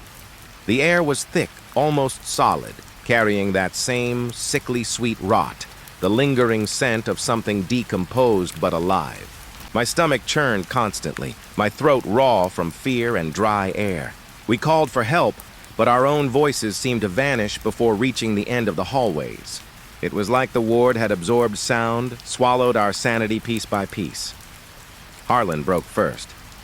He stumbled into a corner, hands covering his face, rocking slightly. "We'll never get out," he whispered. It's not real. It can't be real." But I knew it was real. Too real. The walls themselves seemed to pulse. veins of decay crawling under paint, dark streaks forming shapes that resembled eyes. And then, from somewhere above, came the soft scuffing of feet, deliberate, slow pacing just behind us. McVeigh tried to lead the way. He had the flashlight, weak as it was, swinging it ahead to catch any clue of normality. But every direction looked the same. Endless corridors lined with peeling paint, empty beds, and shadows that waited, hunched in the corners just out of light. He tried to convince us to split up briefly to find another way, but Harlan and I refused. It was safer in numbers, though safety was a fragile illusion here. I remember reaching a junction, 3 hallways leading in impossible directions. I tried to recall the ward's layout from memory to make sense of it, but nothing matched. We turned down one hallway, only to find it curled impossibly back toward the same junction. I could hear my own breathing, heavy and ragged, echoing against walls that weren't there moments before. And then I felt it again. The weight of eyes on me, unseen but exact, following, patient, waiting for a misstep. A sound broke the tension, a soft dragging, rhythmic, coming from somewhere below. Not human, not mechanical, something alive, moving with purpose. I froze, but the drag continued, echoing in a way that felt like it filled the hall. Harlan whispered, voice trembling, "We should stay still. Maybe it won't notice." But I could feel it noticing. I could feel its attention fix on us, patient, cruel. The rooms began to blur. Beds empty, sheets twisted, the walls closing in then opening, the air thick with rot. A faint scratching came from the walls, nails or claws scraping against plaster. I turned a corner and saw a shadow stretch along the floor, impossibly long, bending in ways that defied logic. It paused, just for a moment, like it was considering me, before retreating down a hall that shouldn't exist. Time fractured further. My mind tried to focus, but the darkness distorted memory itself. I kept glimpsing things, past patients maybe, or twisted reflections of ourselves. Faces pressed against the walls, mouthing silent screams. I wanted to run, to escape, but the hallways twisted again, impossible angles forming a labyrinth with no exit. And always the whispers, soft, intimate, cruel. My name, Harlan's name, McVeigh's, repeated endlessly, taunting, reminding us that we were being hunted. We found a small room, perhaps once used for storage. The door closed behind us, but the walls themselves seemed to bend, creating a space smaller than it should have been. We huddled together, listening as the scuffing continued outside, circling, waiting. The air was thick, smelling of rot and something sweeter, more intimate. Almost like decay had learned to breathe. Then I heard the first voice, distinct this time. A whisper right at my ear. "You can't leave!" I whipped around. No one. Only shadows, stretching impossibly, shifting with the faint remaining light. McVeigh sobbed quietly beside me. Harlan muttered something incoherent, rocking back and forth. I wanted to scream, to fight, to run, but I couldn't. The ward had us. Its weight was on us, pressing, bending reality, reshaping everything familiar into a trap. Hours, days, passed in silence, broken only by the soft scuffing, the whispers, and the occasional distorted groan from the hallways. Every turn led us back to the same junction. Every doorway revealed rooms we had already passed. Every shadow followed relentlessly. The dark was alive. I felt it in my bones, crawling along my spine, wrapping its cold fingers around my heart. I don't remember how we got out, or if we truly did. The ward seemed to let us leave finally, but I knew it was an illusion. It was always an illusion. And even now, sometimes when I close my eyes, I see the twisting halls, hear the scuffing footsteps, the whispers of names, and I know the ward still waits, because Ward 13 doesn't just trap bodies. It traps memory. It traps fear. And once it has you, it never lets go. I shouldn't have survived. That's the first thought that hits me every morning, every time I catch my reflection and see the pale, hollow eyes staring back. The last night in Ward 13 wasn't just terrifying, it was designed to break us, to erase every trace of who we were. Only one of us walked out. Only one of us was allowed to leave, and that one was me. The night began as any other. Thick air, flickering lights, whispers curling along the walls like smoke. Harlan, McVeigh, and I had returned to investigate yet another missing patient. But this time the ward had learned us. It remembered us. It remembered our fear, and it played with it like a predator with a trapped animal. The entrance was deceptively ordinary. The heavy iron doors groaned as we pushed through, the familiar stench of rot greeting us immediately. I had thought I knew it. The smell of decay, of patient rooms abandoned, of walls that held secrets. But the ward had changed. It felt alive in a way I hadn't yet experienced. It watched. It calculated. And it waited for mistakes. We split up in pairs at first, Harlan and I taking one hallway, McVeigh another. The lights flickered violently overhead, casting our shadows in grotesque, elongated shapes. I could feel the air pressing against me, thick, almost viscous, like the ward itself was leaning into me. I turned to speak to Harlan, but he was gone, just gone. The hallway stretched impossibly, the walls curling in unnatural angles, and all I could see was darkness swallowing the place where he had been. I ran, calling his name, my voice cracking with panic. The whispers grew louder, more insistent. They were voices we had known, or thought we had known, twisting into cruel mockeries. McVeigh's voice came next, faint, distant, calling mine. But when I followed, I found only empty hallways and doors that led nowhere. Every corridor became a mirror, every shadow a threat. I realized in horror that Ward 13 was no longer a place. It was a labyrinth, alive, reshaping itself, feeding on fear. I stumbled into a room I didn't recognize. The door slammed behind me and the darkness thickened. I could feel cold fingers brush my arms, trailing along my spine. My flashlight flickered, the beam weak and jittering. In the corner of the room, a shape crouched. I froze, not human, not fully. Its limbs bent at impossible angles, hunched, patient, watching. And then it moved slowly, deliberately toward me. I ran blindly, heart hammering. The corridors twisted, doors I had passed before appearing where they shouldn't, hallways folding impossibly into themselves. I could hear Harlan screaming, a sound distant, muffled, then gone. I realized with a sickening clarity that Ward 13 didn't just trap you physically, it erased those around you, leaving only echoes, only fragments of sound, only memory. McVeigh's voice came next, a brief whisper calling my name. Then silence. The rot in the air grew stronger, clinging to my clothes, my skin, my lungs. My throat burned, my stomach churned. I wanted to scream, but no sound came. Every corner I turned, every doorway I passed, held the same horror. Beds overturned, sheets twisted and stained, shadows crouched and waiting. I knew I was being hunted, and I could feel it anticipating my movements, predicting my panic. I reached the main hall, thinking I had found a way out.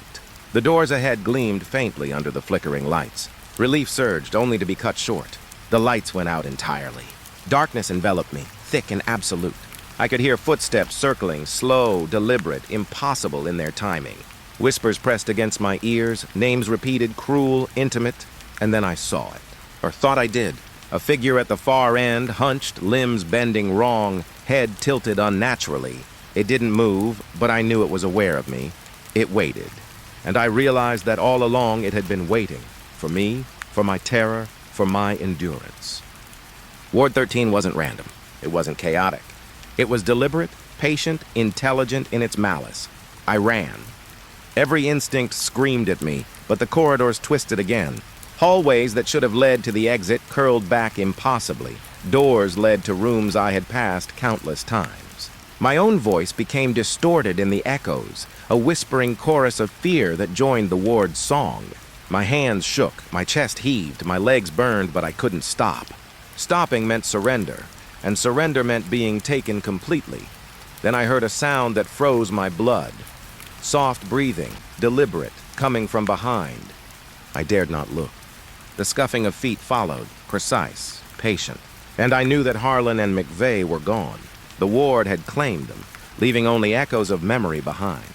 I was alone, hunted, prey in a living labyrinth. I stumbled into a room collapsing against a wall, gasping for air.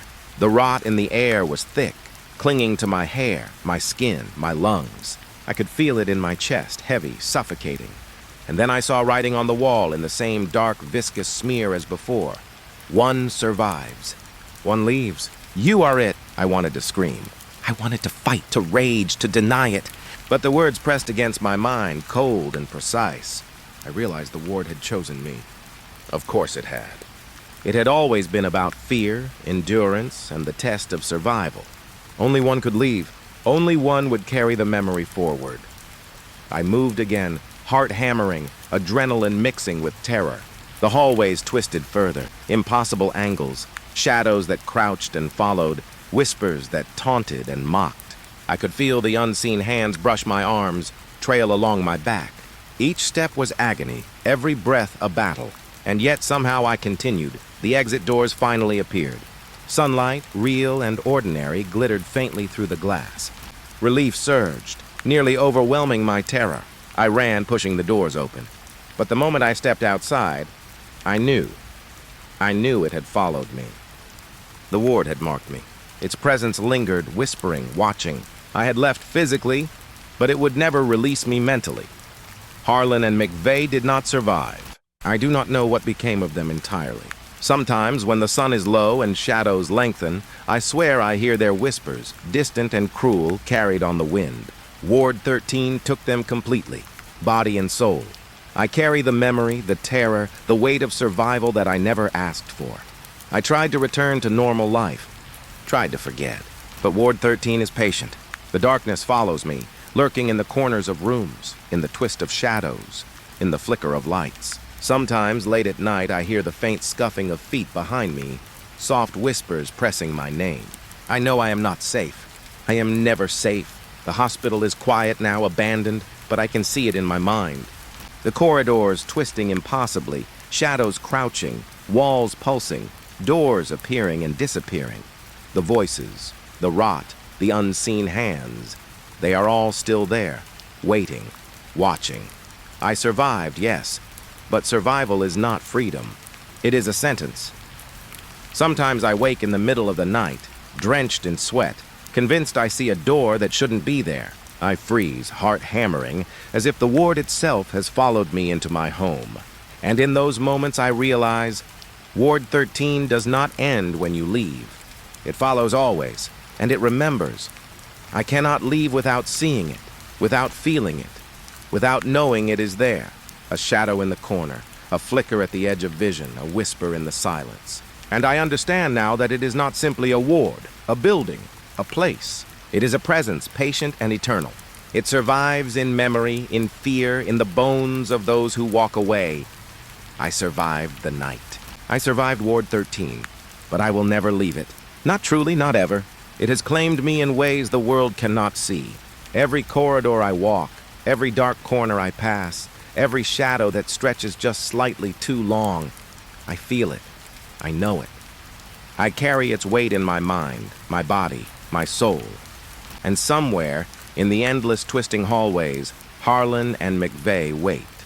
Or perhaps they are gone entirely, reduced to whispers and echoes, feeding the ward's hunger. I do not know.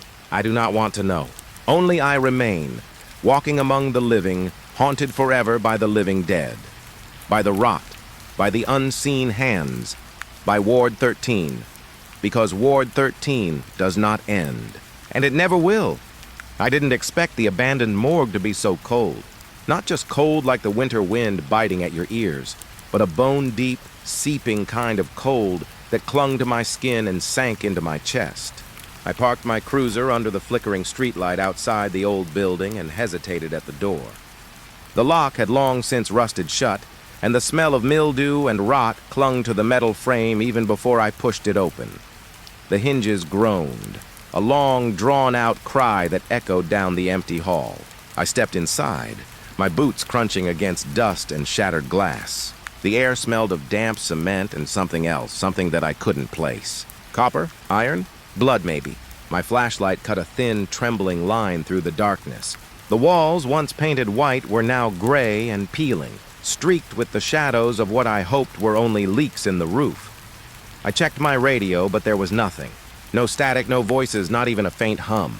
It was dead silent, and that silence pressed against my ears so hard it made me think I could hear the bones in my own body shift. I tried to shake off the unease. I had been on enough calls, in enough abandoned buildings, to know that fear was often just your imagination playing tricks. Still, there was something about this place. Something that made my stomach knot and my palms sweat despite the freezing air. The morgue had been shut for years, closed after a fire that had killed a night janitor and left the rest of the staff too rattled to return. I didn't care about the paperwork or the history. All I cared about was checking the place out for signs of trespassers. Someone had reported seeing lights flicker in the building at night, and it had landed on my desk. Now, here I was, alone, staring down a long corridor lined with what I assumed were cold storage rooms. I raised my flashlight and stepped forward. Each step echoed, bouncing off the walls, off the ceilings, as if the building itself was counting my movements. The cold was worse the further I went in. It wasn't just air temperature. It was like the building sucked the warmth right out of me. My breath came in sharp little bursts, mist curling in the light. I reached the first door on the left, metal, heavy, and slightly ajar. I pushed it open with a trembling hand. Inside, the faint outline of shelves came into view, covered in dust, each tray labeled with a name I didn't recognize. I swallowed hard. I'd worked in the morgue before, back in the academy for training, but something about this one felt wrong. The labels were too neat, the trays too clean, almost staged. I stepped back, then forward again. Something shifted in my peripheral vision, but when I turned, there was nothing. Just the trays, just the cold. I told myself I was tired, imagining things. Still, I couldn't shake the feeling that I wasn't alone. I moved deeper into the building. The walls narrowed, and the light from my flashlight seemed to stretch the shadows longer than they should be. The air smelled stronger here. I couldn't identify it, but it made the back of my throat itch. I tried to breathe through my mouth, but even that didn't help. I found the main storage room at the end of the hall. The door hung crooked on its hinges, almost as if it had been forced open. I paused. My hand hovered over my service weapon. I wasn't supposed to be scared, this was my job. But the quiet here, it was wrong. Normal buildings had a hum, a life, even abandoned ones. This place had none. Inside, rows of drawers stretched out before me. I counted them in my head, 20, maybe 25, all labeled. Some had numbers, some had names, but none of the names were familiar. I felt a chill crawl up my spine. The air here was almost solid, pressing against my chest, making it hard to think. I leaned closer to one of the drawers, my flashlight tracing the metal. I touched the handle. Cold. Not just cold, but living cold, like ice water running over my fingers. I shivered and pulled back. My reflection in the metal was pale, my eyes wide, and I realized I hadn't noticed my hands trembling until that moment. I moved down the row, checking each drawer. Everything seemed normal, too normal. I shook my head, trying to clear the sense of wrongness that was settling in my gut. Then I heard it, a whisper, faint, almost like the building itself was breathing my name. I froze. My flashlight trembled in my hand. Hello? My own voice sounded strange to me, small, tight. I waited. Nothing. Just the hum of cold air through broken vents, the crunch of my boots on debris. I shook my head. It was the wind. It had to be the wind. I opened another drawer. Empty. Dusty. A cold draft slipped past me, brushing my neck. Goosebumps rose on my arms. I moved to the next one. Still empty, still too quiet. Then it hit me. Not a sound, not a draft, but a feeling. Eyes. Watching me. I spun around, flashlight sweeping the room, but there was nothing. Nothing but shadows and dust. I tried to convince myself again. It was the angle of the light. My imagination. I'd been alone in too many dark places. But the weight of something unseen pressed down, and I felt my knees weaken. I stepped back and stumbled over a crate. It tipped over, clattering to the floor. The sound echoed like a gunshot. My breath came faster now, my chest tight. I forced myself to take slow, steady breaths, telling myself I was fine, that there was nothing here but metal and dust. I turned toward the door to leave, and that's when I noticed it. A faint smear on the wall, just at the corner where shadow met shadow. At first I thought it was dirt, but the light caught it differently. It looked almost like a handprint, small but pressed deep into the grime. I swallowed hard, heart hammering. I reached out to touch it, but my hand trembled too much. I stepped back and scanned the room. Every shadow seemed to twitch at the edge of my vision. Every sound was amplified in my head. The drip of water somewhere far off, the hum of the broken lights above, the whispering cold. I wanted to leave. I wanted to run. But my feet stayed rooted to the floor. Then I heard it again, clearer this time. A soft, almost sorrowful whisper, so quiet I had to strain to hear it. It was a voice. My name. I spun in a circle. Nothing. Just the empty drawers. Just the cold. My radio crackled for a moment, static, and then died. I cursed under my breath, tapping it. No signal. No backup. Nothing. I tried to convince myself I had imagined it, but the air had changed. It was thicker, heavier, like someone else had moved into the room while I wasn't looking. I could feel it brushing against me, circling, waiting. My hands gripped the flashlight tighter. I didn't want to turn around. I didn't want to see what was there. But I could feel it. Breathing maybe just waiting. I took a step backward. Then another. The floorboards groaned under my weight. And then I saw it. Not a figure, not fully. Just a shadow, flickering against the wall. Too tall, too thin. And then gone. I exhaled sharply, heart racing. This wasn't a normal building. This wasn't just cold air. There was something here. Something wrong. Something that had been waiting for years, patient, quiet, in the darkness. I had to get out. My legs moved before my mind caught up. I stumbled toward the door, cold biting every inch of exposed skin. The whisper came again, softer this time, almost a plea. I didn't look back. I didn't want to see. The cold followed me down the hall, pressing against my back, brushing my ears with icy fingers. I burst out into the night, gasping, my boots sinking into frost-covered dirt.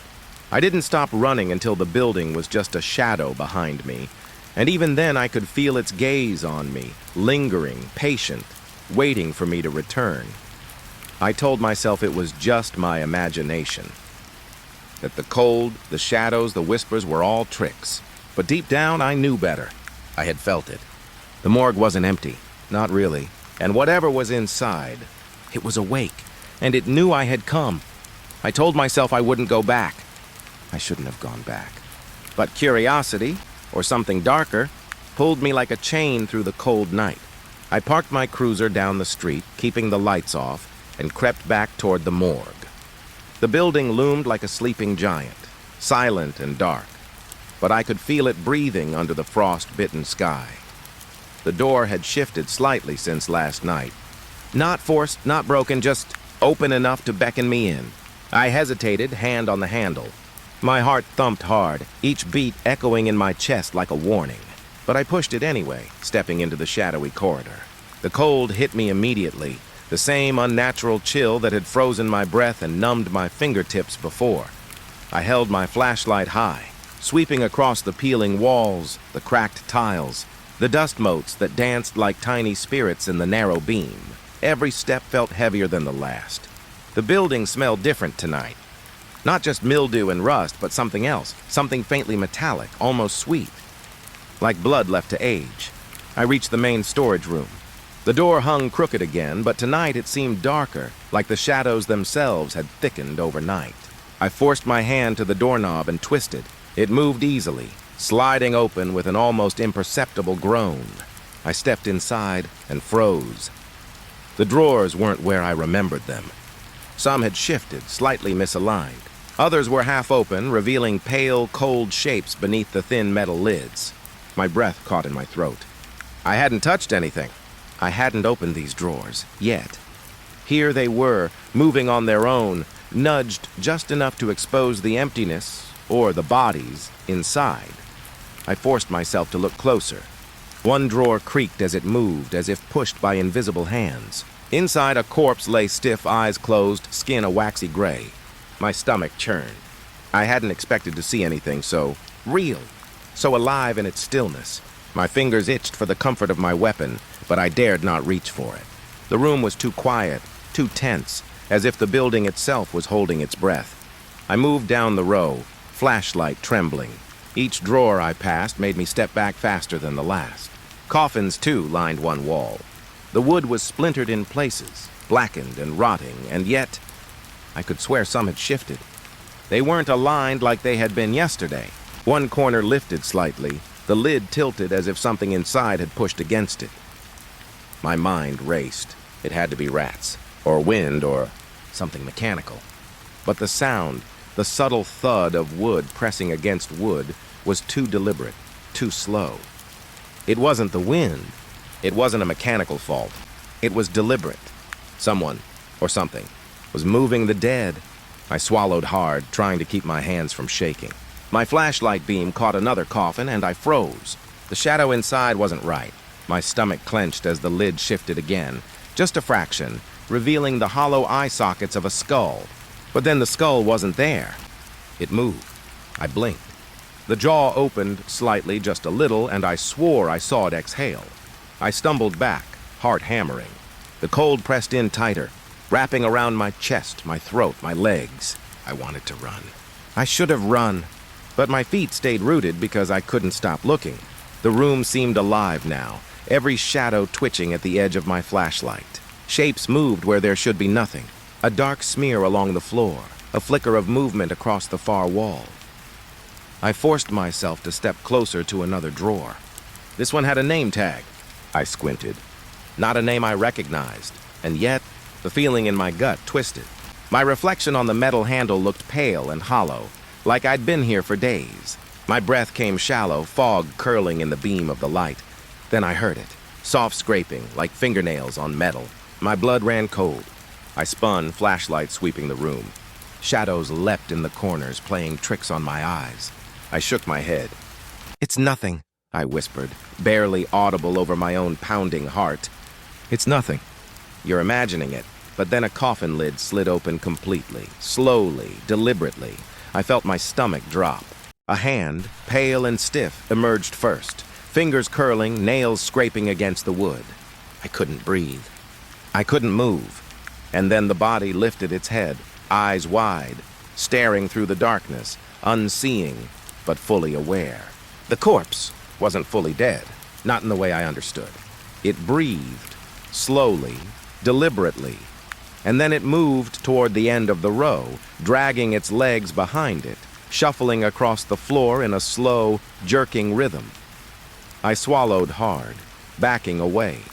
The sound of the movement echoed in my ears, a wet, hollow dragging. Another coffin shifted. Another body rose. My flashlight caught glimpses of skeletal fingers, of pale faces, twisted and staring. The air grew heavier, thicker, as if the room itself were alive and watching. I wanted to scream, but my voice failed me. My fingers curled around the flashlight like it was a lifeline. Trembling so badly I nearly dropped it. Shadows flickered across the walls. They weren't just shadows. Shapes, forms, glimpses of bodies that shouldn't exist moving with the dead. I stumbled backward, nearly falling over a crate. My foot hit something soft. I looked down. Another hand, pale and cold, fingers curled upward like it wanted to grab me. I jumped back, heart hammering, flashlight bouncing wildly across the room. I could feel them around me now. Not just the corpses I could see, but others. Watching, waiting, shuffling closer. The scraping of nails, the groan of wood, the wet, hollow thuds against the floor. I couldn't tell where one end of the room ended and the other began.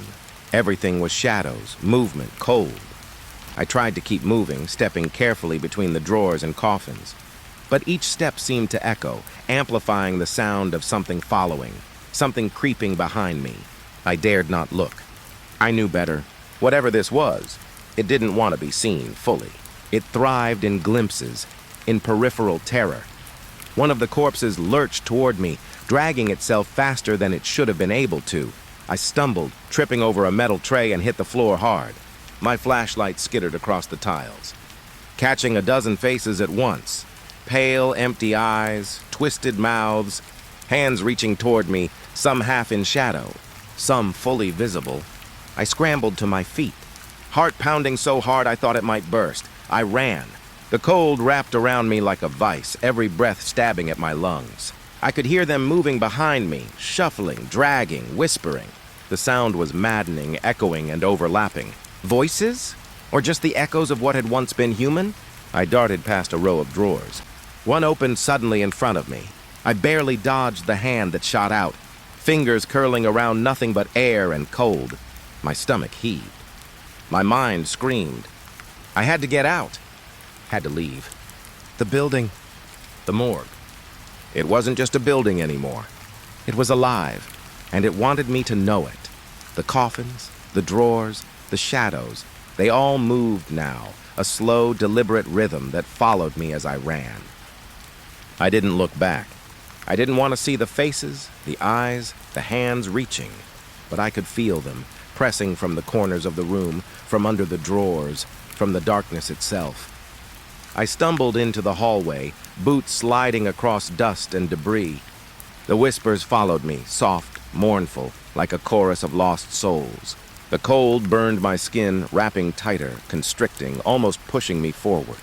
I could see the faint outline of the exit ahead. Light, freedom, safety. But then a shadow blocked it. Not a shadow cast by walls or doors, but one that existed in the air itself. Solid, wrong, impossibly tall. I froze. It didn't move like a human, didn't breathe like one. It just waited, watching. The whispers grew louder, pressing in on my mind, tugging at something inside me. I shoved past it, screaming, barely noticing my own voice. It clung to me, the cold, the shadow, the weight of the dead pressing against my back. I burst through the door, collapsing into the night. The air outside never felt so warm, so real. I gulped it down like it could save me. I didn't stop running until I reached my cruiser. My hands shook so badly I could barely unlock the doors. I didn't turn on the lights. Didn't check the rear view. I just drove. The shadows stayed behind, but the whispering, I could still hear it. Faint, distant, promising that the morgue wasn't done with me. I tried to tell myself it was all in my head. Fatigue, stress, imagination. But I knew it wasn't. The coffins had moved. The bodies had moved. And whatever it was, it had waited for me to see it. And it would wait again. I parked far from the morgue that night, locked myself in my apartment, and tried to sleep. But I couldn't. The faces haunted me. Pale eyes staring from corners, shadows twisting against walls. Even now, hours later, I can feel it. The cold, the weight, the whispers, waiting for me to go back, and I know I will. I told myself I'd never go back. I'd promised. But when the sun set and the city grew quiet, the memory of that morgue, the cold, the whispers, the moving corpses, clawed at the edges of my mind. I couldn't sleep. I couldn't eat. The faces, pale and hollow, haunted every shadow. And deep down, I knew that if I didn't go back, I would never be free of them. I parked a block away, keeping my cruiser hidden in darkness. The morgue loomed like a forgotten tomb, its windows black, silent. I grabbed my flashlight, my service weapon, and forced myself to walk toward the entrance. Every step was like wading through ice. My heart thudded against my ribs, my palms slick with sweat despite the bitter cold. The door opened easily. It was as if the building had been waiting, unlocked just for me. I hesitated. For a moment, I thought about turning back, driving away, leaving the whispers behind. But I couldn't. Not this time. Not after what I'd seen. Inside, the air hit me immediately. Cold, wrong, heavy. The kind of cold that seemed to pulse with a heartbeat of its own. My flashlight beam cut through the darkness, illuminating dust, peeling paint, and the long corridor leading to the main storage room. Every step echoed like a gunshot. I reached the hall where the coffins were. The smell hit me first. Decay, iron, something almost sweet. And then I saw them. Not where I had left them. Not where they had been yesterday. The coffins had shifted again, lined at odd angles. Drawers were ajar, lids lifted slightly. The bodies inside! I didn't want to look, but I had to. I stepped forward. My flashlight trembled as I passed the first row of drawers. One lid was fully open, revealing a face so pale it looked carved from wax. Its eyes were empty, yet somehow they fixed on me. I froze. The corpse breathed, slowly, shallow, uneven. And then it moved. A hand lifted from the tray. Fingers curled. Nails scraping the metal like tiny knives. The corpse sat up, shoulders jerking, limbs stiff but functional. My stomach churned. I stepped back. Another drawer moved. Another body rose. Shadows shifted along the walls, twisting in ways that made no sense. And then I heard them. Voices, whispering, hundreds of them. Soft, mournful, almost pleading. They weren't just in my ears, they were inside my head, tugging at memories I didn't want to remember. Faces of the missing, long-forgotten names, voices calling for help, voices warning me to leave, voices promising I wouldn't leave. I stumbled backward, heart hammering, flashlight bouncing wildly. The floor beneath me seemed to stretch, the walls leaning inward. Every corpse I passed twitched, moved, their faces contorted in expressions I couldn't place. Some were screaming silently, others stared with blank eyes as if waiting for me. I tried to run. My legs betrayed me. Every step echoed. The cold pressed in tighter, as if the building itself were trying to hold me down. Coffins shifted in my peripheral vision, sliding across the floor as if the dead were arranging themselves into a trap. Shadows flickered, stretching impossibly, forming shapes that weren't human. Then I saw it. The corridor ahead, the exit, was blocked by a figure. Tall, thin, impossibly still. Its face was hidden in darkness, but I could feel its gaze piercing me. I raised my flashlight, but the beam didn't touch it. It existed outside the light in the spaces shadows should not occupy. And then I saw them. Faces. Hundreds of them. Pressed against walls, ceilings, even floors. The missing, the dead, staring with hollow eyes. Their mouths moved, whispering my name, telling me not to turn around. I wanted to scream, but my voice was gone, swallowed by the building, by the cold, by the weight of everything alive in the dark. I stumbled, tripping over a tray. My flashlight skittered across the floor, catching glimpses of pale hands, twisted faces, fingers curling toward me. I scrambled to my feet, shaking, terrified. The whispers rose in a chorus, a symphony of sorrow and rage and hunger. I ran. I had to get out. The corridor seemed endless.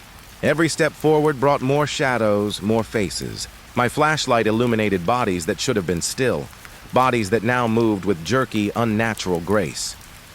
I passed drawers that opened and closed on their own. Coffins sliding across the tiles as if the dead were arranging themselves to block my path. I felt something brush against my shoulder. Cold. Wet. Fingertips curling into my jacket. I spun. Nothing. Just a shadow, flickering at the edge of the light. But I could feel it. Breathing. Watching. Waiting. I didn't look back. I couldn't, another whisper. Softer this time, closer. My name, drawn out, stretched into a hiss. It promised safety if I ran, promised death if I paused. I stumbled over another coffin, nearly falling. The lid cracked open, and I caught a glimpse of a face, my own. Not mine, a reflection in pale, dead eyes. I turned, stumbled, and ran faster. The exit was close. I could see the faint moonlight spilling through the broken windows. Relief surged, but so did fear. Every step I took, I felt them behind me, pressing, shifting, moving closer. I didn't dare turn my head. Then I heard it. A voice, human this time, low and cold. Don't look back. I froze. My legs were trembling, my breath sharp. I didn't know if the voice came from inside the building or inside my head. But I obeyed. I ran, one foot in front of the other, not daring to glance behind. The whispers grew louder. Faces pressed closer. I could feel the cold wrapping around me, tightening like a noose. The shadows moved with me, shapes bending and stretching unnaturally. Coffins slid across the floor, blocking my path, then sliding aside, letting me pass. I didn't understand it. I didn't want to. I just ran. And then I was at the stairs. The concrete steps were slick with frost, dust, something darker. I descended slowly, carefully, flashlight shaking. Shadows clung to the walls, faces pressing from corners, whispering, warning, beckoning. I could hear nails on metal, the scraping and groaning of coffins behind me. I could feel the dead, moving, waiting, circling. I reached the door. My hand shook as I gripped the handle. The cold pressed harder, a wall of ice that seemed alive. I pulled, and the door groaned, swinging open just enough for me to slip through. Moonlight hit my face. Air. Real, warm air. I collapsed outside, gasping, shivering, hands clutching my chest. I thought I was safe. I wasn't, because when I looked back, just for a heartbeat, I saw them. Hundreds of faces staring from the darkened windows. Eyes wide, mouths moving, whispering. Faces of the missing, of the corpses, of the dead, pressed against every corner of the building. They weren't in the morgue anymore. They were inside the dark itself, reaching out, waiting. I didn't move. I couldn't move. My legs refused to obey. My heart felt like it had stopped. And then the whispering began again, louder, insistent. "Come back! Come back!" I turned away. I ran, I didn't stop. The streets were empty, the city asleep. Every step felt like it carried me farther from the morgue, but closer to something else. Something watching, something patient, something that knew my fear and thrived on it. I tried to tell myself I imagined it, that the shadows, the whispers, the faces were tricks of the mind. But deep down I knew better. I could feel it in my bones, in the cold still clinging to my skin, in the echoes of the dead pressing into my mind. I reached my cruiser, hands shaking as I fumbled with the keys. I didn't look back. I couldn't. The headlights cut through the darkness, and I drove without thinking, without stopping, without daring to breathe too deeply. The whispering followed, faint but persistent. Like a promise or a threat, even now, hours later, I can feel it. Cold, watching, waiting. The faces are inside every dark corner of my apartment, inside every shadow I pass. They don't leave. They never will. I know the morgue will call me again. It always does. And when it does, I know I'll go back because they're patient, and I'm not strong enough to resist. I never liked the night shift, but someone had to be here. The hospital was empty, officially closed for the night, yet somehow it never really felt empty. There was a weight to the air, a kind of quiet that pressed against your chest if you stayed still for too long. I grabbed my flashlight from the wall mount and ran my fingers over the strap. The beam was weak, flickering once before steadying, but it was enough. My partner Daniels was already walking ahead, his steps echoing softly on the polished tile. We were on routine patrol, checking the wards, the storage rooms, the little used offices that no one ever thought to lock properly. The hallways were long and sterile, the fluorescent lights above buzzing like distant insects. I hated that sound, the low hum that made every creak and shuffle feel amplified. I tried to shake it off. We did this every night. Routine, nothing ever happened. I passed the pediatric ward first. Cribs were empty, blankets neatly folded, toys stacked in corners. I ran my hand over one of the chairs, leather worn and sticky in the corners, and caught a scent. Faint, metallic, like old pennies. My stomach turned, but I pushed it down. It was just the building settling. Old hospitals always smelled like something I couldn't name, something almost alive. Daniels moved ahead, flashlight bouncing against the wall. "All clear," he called softly. His voice sounded strange in the empty space, too loud like it didn't belong. I forced a chuckle, telling myself he was just trying to make it easier for both of us. We continued down the hall. Room numbers flicked by, one after another, all dark, all silent. I noticed the little details I always did. The drip stands in the corner, wheels squeaking as if they'd moved on their own. The monitors left unplugged, their screens dark and accusing. I tried not to think about who had used them last or why. When we reached the surgical wing, my stomach twisted. This part of the hospital had always felt different, colder somehow. The tiles were whiter, sharper, and the smell. Was it antiseptic or something else? I couldn't tell, but it lingered on my tongue. Daniels didn't seem to notice. He knocked on a storage room door, got no response, shrugged, and moved on. I paused by the nurse's station. Papers stacked neatly, phones charging silently. The silence was deafening. I ran a hand over the counter, feeling the smooth, cold surface, imagining the chaos that must have passed here during the day. Phones ringing, monitors beeping, nurses shouting. And now nothing. Just silence. So complete it felt like it could swallow you. As we turned a corner, my flashlight caught something on the floor. A single footprint. Wet, dark, partially smudged. I froze. Daniels didn't notice at first. "What is it?" I whispered. He turned, squinted. "Probably some cleaner," he said, brushing it off. But I didn't. My pulse sped up. Cleaners didn't leave footprints like that at 2 a.m., not in the surgical wing. I shined my flashlight again. There was another one, faint, leading down the hallway toward the old stairwell. I swallowed hard. "We should—" I started, but Daniels waved me off. "Routine check. Let's keep moving." I followed him, but every step felt heavier, like the air was thicker here. The shadows seemed to cling to the corners, stretching toward us. I shook my head, telling myself I was imagining it. Hospitals played tricks on your mind at night. Empty halls, low light, the constant hum. It was easy to hear things that weren't there. We reached the end of the surgical wing, where the stairwell led down to the maintenance floor. Daniels checked his radio. "All clear," he said. I nodded, but I couldn't shake the feeling that we weren't alone. The stairwell was narrow, metal grating beneath our boots. The fluorescent lights flickered overhead, throwing long, fractured shadows that crawled along the walls. I felt them reach for me. Daniels laughed, nervously, and I forced a smile back, but it didn't reach my eyes.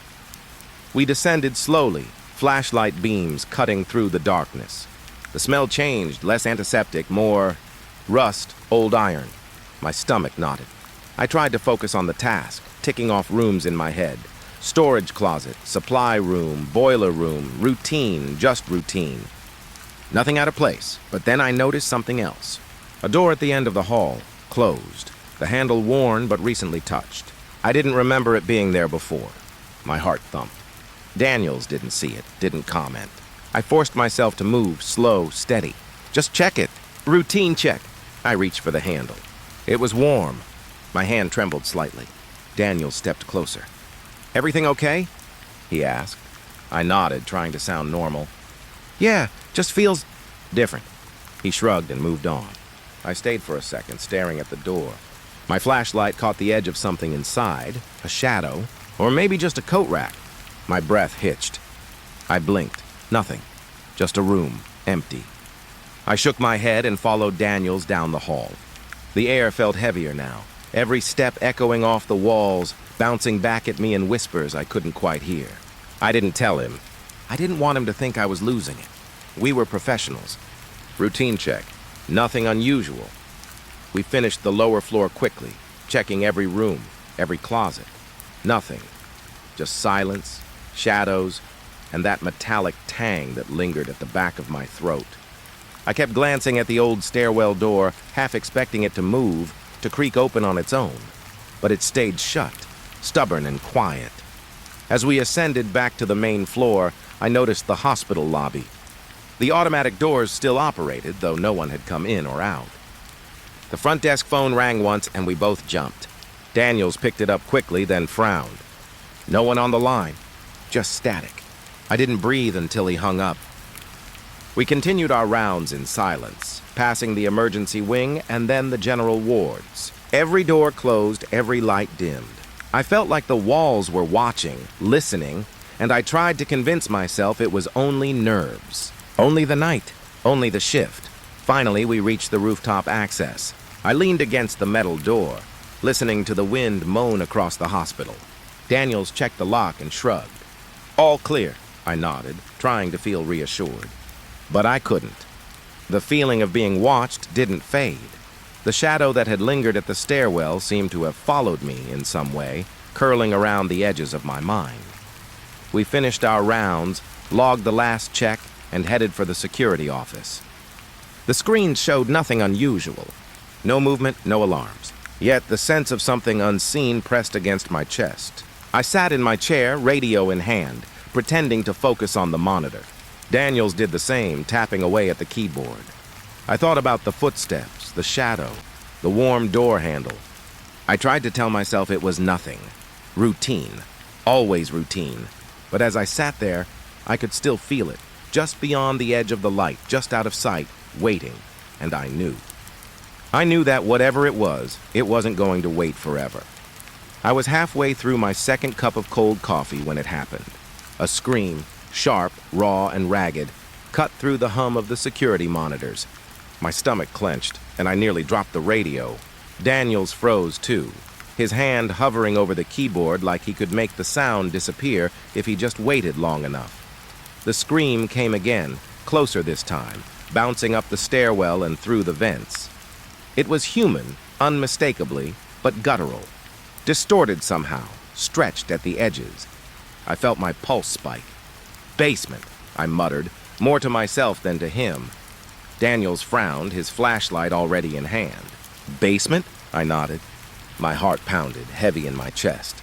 The basement wasn't a place we went unless we had to. Old maintenance tunnels, storage, abandoned equipment.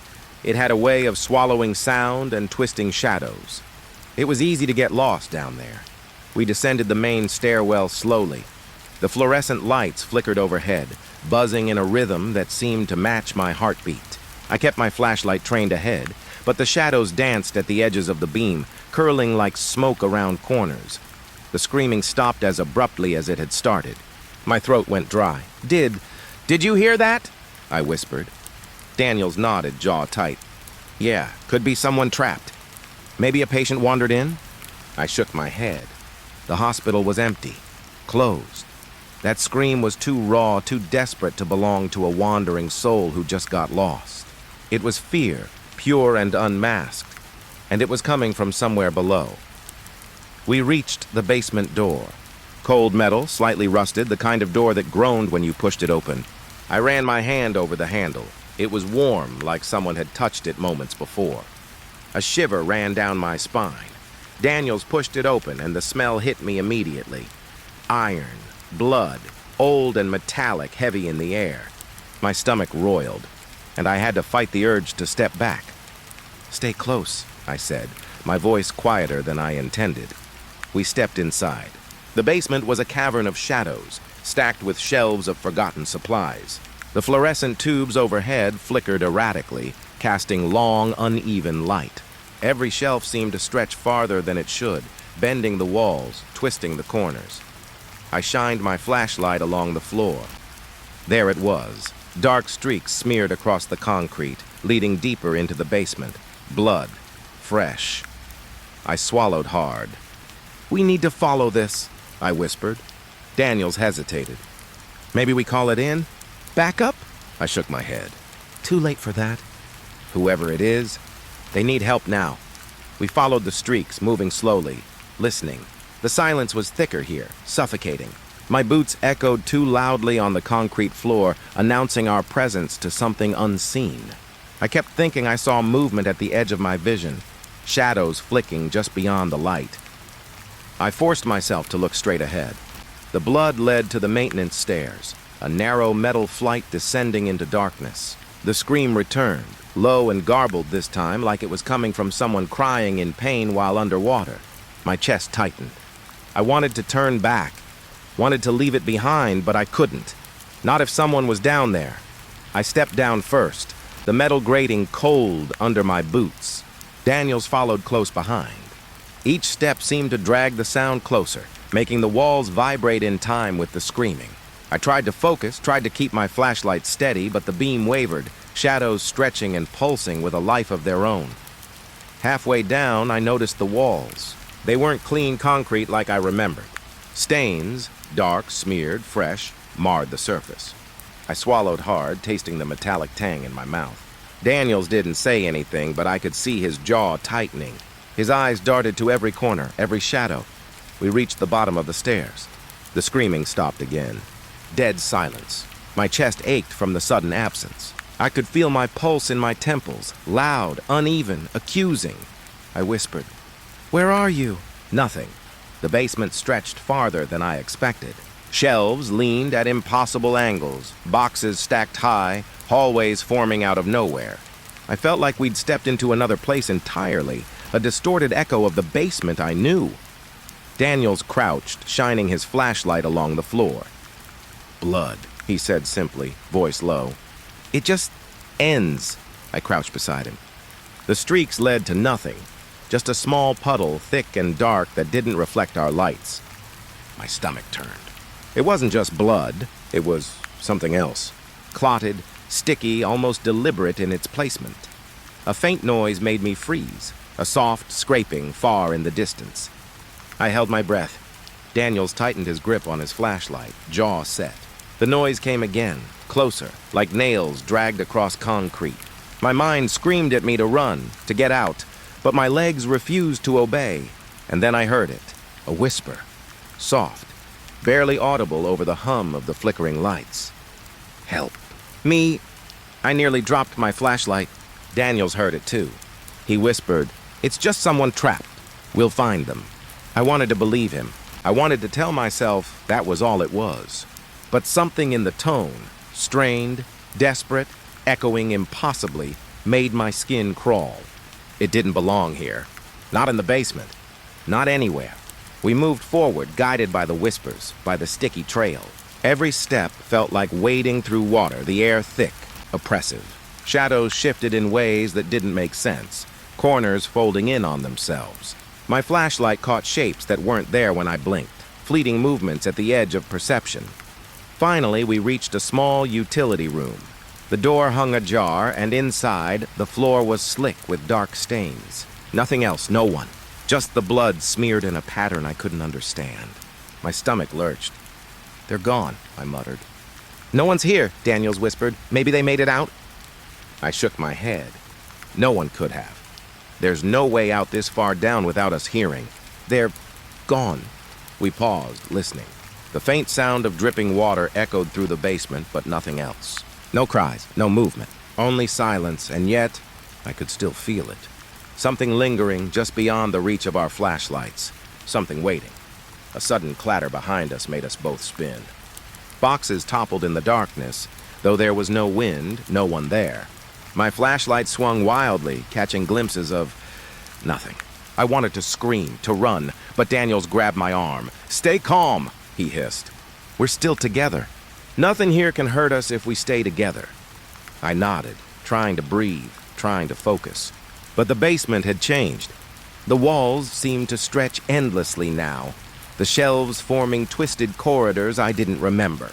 Every shadow was alive, every whisper amplified in my mind. We moved back toward the stairs, faster now, trying to retrace our steps. The blood trailed off into the darkness, disappearing completely, leaving only the echo of those desperate screams in my ears. As we climbed the stairwell back to the main basement floor, I felt eyes on me.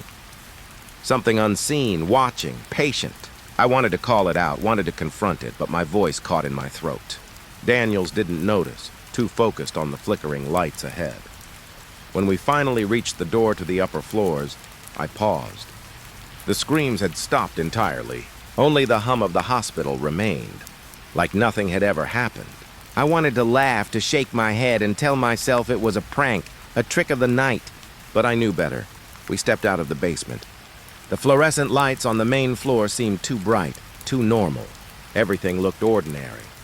But I couldn't shake the memory of the darkness below, the endless corridors, the smeared blood, the whispered cries. Daniels didn't say much as we logged the incident. The screen showed nothing. No alarms, nothing unusual. Just silence. But in my mind, the basement still pulsed with it. The presence we hadn't seen, the thing we hadn't found. I kept thinking about the scream, raw and ragged, echoing in my chest. Whoever or whatever it was, they weren't done. And I had a feeling that the next time it screamed, we wouldn't be able to ignore it. After the basement, the hospital never felt the same. The fluorescent lights on the upper floors buzzed louder, and every hallway seemed longer than it should be. Daniels tried to joke about it, saying we'd been down there too long, that the night was playing tricks on us. I nodded along, but deep down I knew it wasn't just our minds. Something had changed in the hospital itself. We were checking the East Wing now, a stretch of old patient rooms no one used for years. The doors were all closed, but the paint was peeling, and the smell of mildew clung to the corners. I kept my flashlight trained on the floor, scanning for anything, blood, footprints, anything to tell me we weren't alone. The first few rooms were empty. Just dust, rusted equipment, and the hum of the lights. I tried to keep calm, tried to remind myself this was routine. But then I noticed the hallway itself. It didn't look right. I stopped mid-step, shining my flashlight down the corridor. The hallway stretched farther than it should have. I could see the end, or thought I could, but as I took a step forward, it didn't get closer.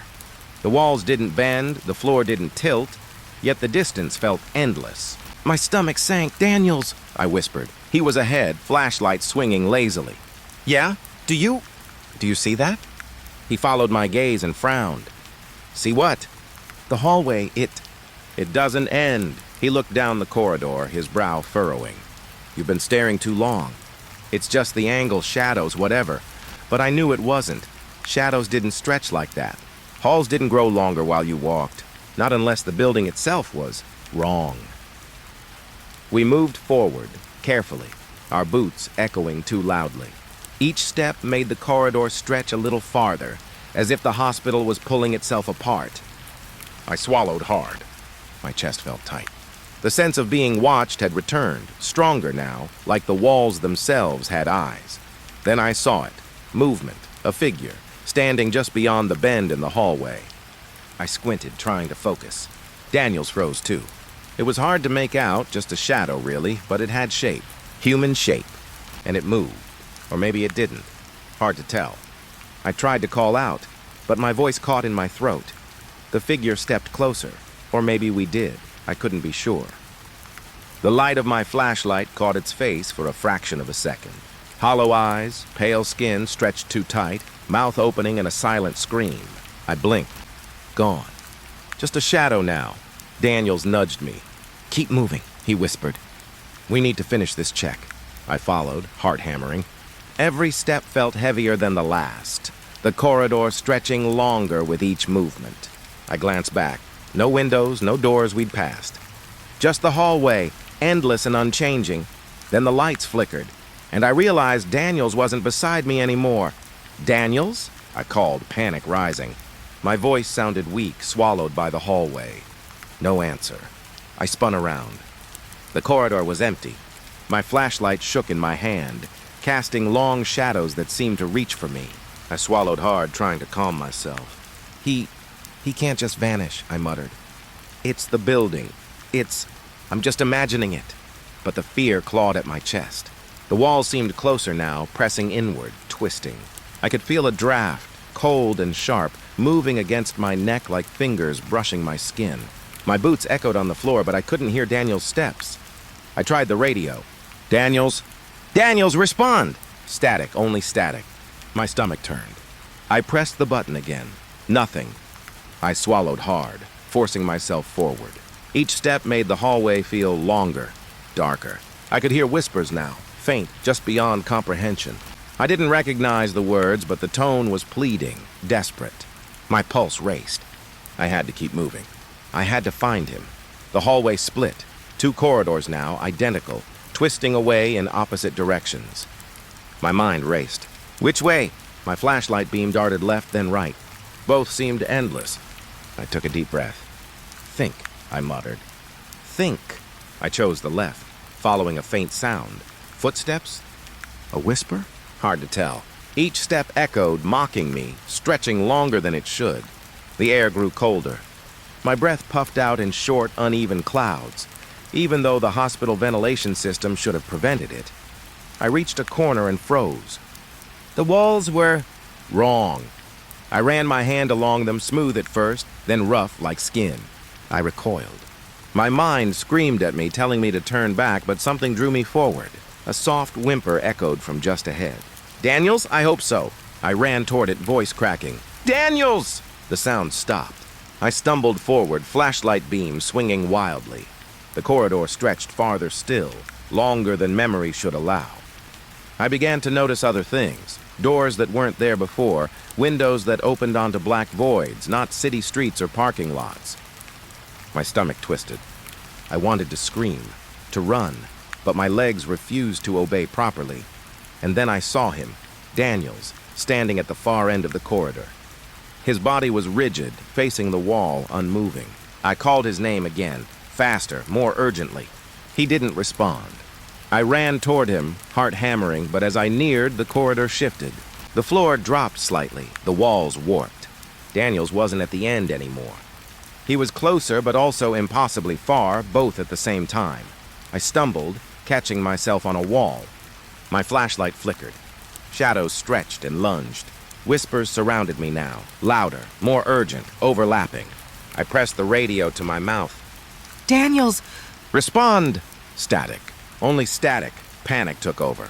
I ran faster and faster, trying to reach him, but the corridor refused to end. Every step forward was matched by the walls stretching farther apart, the floor elongating. I felt like I was moving through molasses, and then I saw it. Another figure moving just beyond my flashlight's beam. Pale, faceless, limbs jerking unnaturally. My stomach dropped. My hands trembled. I wanted to turn back, but there was no turning back. The figure moved toward Daniels, or at least toward where I thought Daniels should be. I ran, screaming his name. My voice sounded strange, swallowed by the corridor, echoing endlessly. The figure vanished before I reached it. Daniels was gone too. I collapsed to my knees, chest heaving, flashlight shaking. The corridor stretched on endlessly. I could hear whispers now, all around, pleading, mocking, urgent. My hands clawed at the floor, trying to find something solid, something real. Time lost meaning. Steps repeated themselves, shadows twisted, corners folded impossibly. The hospital had become a maze, alive and hungry, reshaping itself around me. I couldn't tell if I was moving forward or simply spinning in place. I pressed the radio to my ear one last time. Daniels! Respond! Static, a cold draft brushed my neck. Whispers swirled, incomprehensible but urgent. My flashlight flickered, then went out, leaving me in darkness. I realized then, fully, that I was alone. The endless corridor had claimed him, and now it was waiting for me. I thought I had seen everything that night.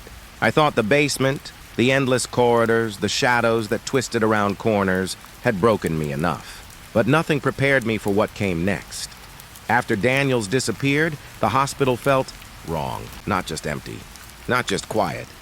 It felt alive. Every wall seemed to breathe. Every shadow shifted when I wasn't looking, and the hum of the fluorescent lights no longer comforted me. They buzzed like insects trapped in glass, small, annoying, but somehow alive. I stumbled down the east wing, flashlight barely holding on to life, radio pressed tightly against my ear. Static. Only static. Every time I tried to speak, the corridor seemed to stretch farther, swallowing my words. My voice echoed back at me, distorted, unrecognizable. I called Daniel's name over and over, but no answer came. Not his voice, not a footstep, nothing. Only that endless corridor, dark and stretching, twisting into impossible angles. My chest burned with every breath, lungs straining against the cold, suffocating air. Then I heard it, a whisper so faint I almost didn't catch it. "Help me." I froze. My flashlight wavered. My pulse thundered in my ears. The whisper came again, just a little louder, desperate, pleading. Daniels or someone else? I wanted to answer, to move toward it, but fear weighed me down like lead. I forced myself forward. My boots echoed on the floor, louder than I expected, announcing my presence to whatever was out there. Shadows clung to the walls, stretching and twitching. I felt like I was walking through water, heavy and slow, the corridor elongating as if it had no end. The whispers grew louder, overlapping now, distorted. Sometimes I thought I could hear Daniels' voice among them, faint, broken, calling my name. But then it twisted into something else, something I couldn't place. The shadows stretched closer, reaching toward me in ways that made my skin crawl. I stumbled into a small room, a storage closet I hadn't checked before. Boxes stacked high, metal shelves groaning under weight. The whispers filled the space, circling me, pressing against my mind. I pressed my hands to my ears, trying to block them out, but it was no use. "Don't leave me." The voice was unmistakable now. Daniels. Somewhere close, but not close enough. My heart twisted. My hands shook, fingers clawing at boxes, at shelves, at anything to hold on to something real. I dropped to my knees, flashlight rolling across the floor, casting jagged shadows that seemed to mock me. I tried the radio again. "Daniels? Can you hear me?" A faint crackle. Then, almost imperceptible, his voice. Weak, broken, distant. "It won't let me." Static swallowed the rest. I felt cold air brush past me, sharp and biting. I turned, flashlight beam slicing through the shadows. Nothing.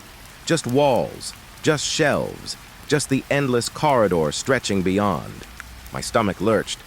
The hospital was alive, bending, twisting, reshaping itself, and Daniels was trapped somewhere in its grip. I ran.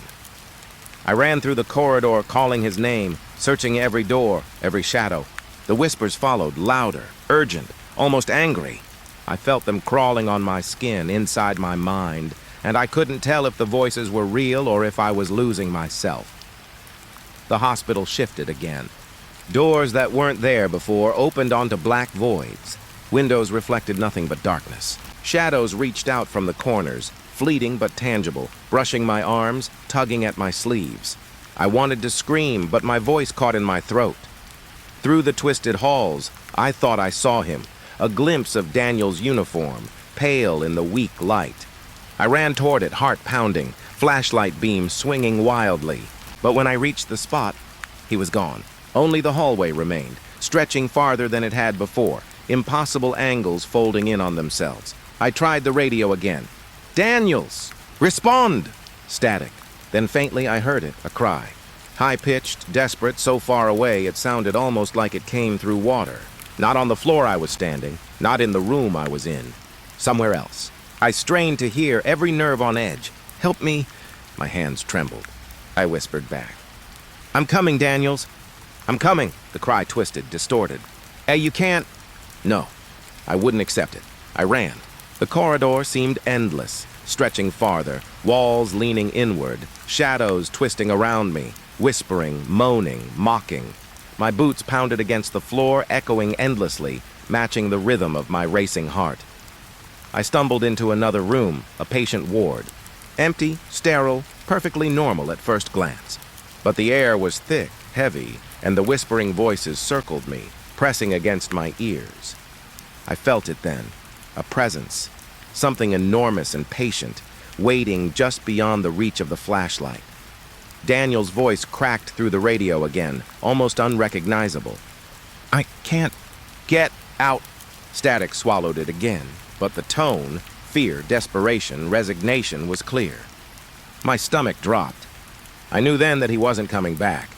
The hospital had claimed him completely, bending reality, twisting space, dragging him into some place beyond the world I knew.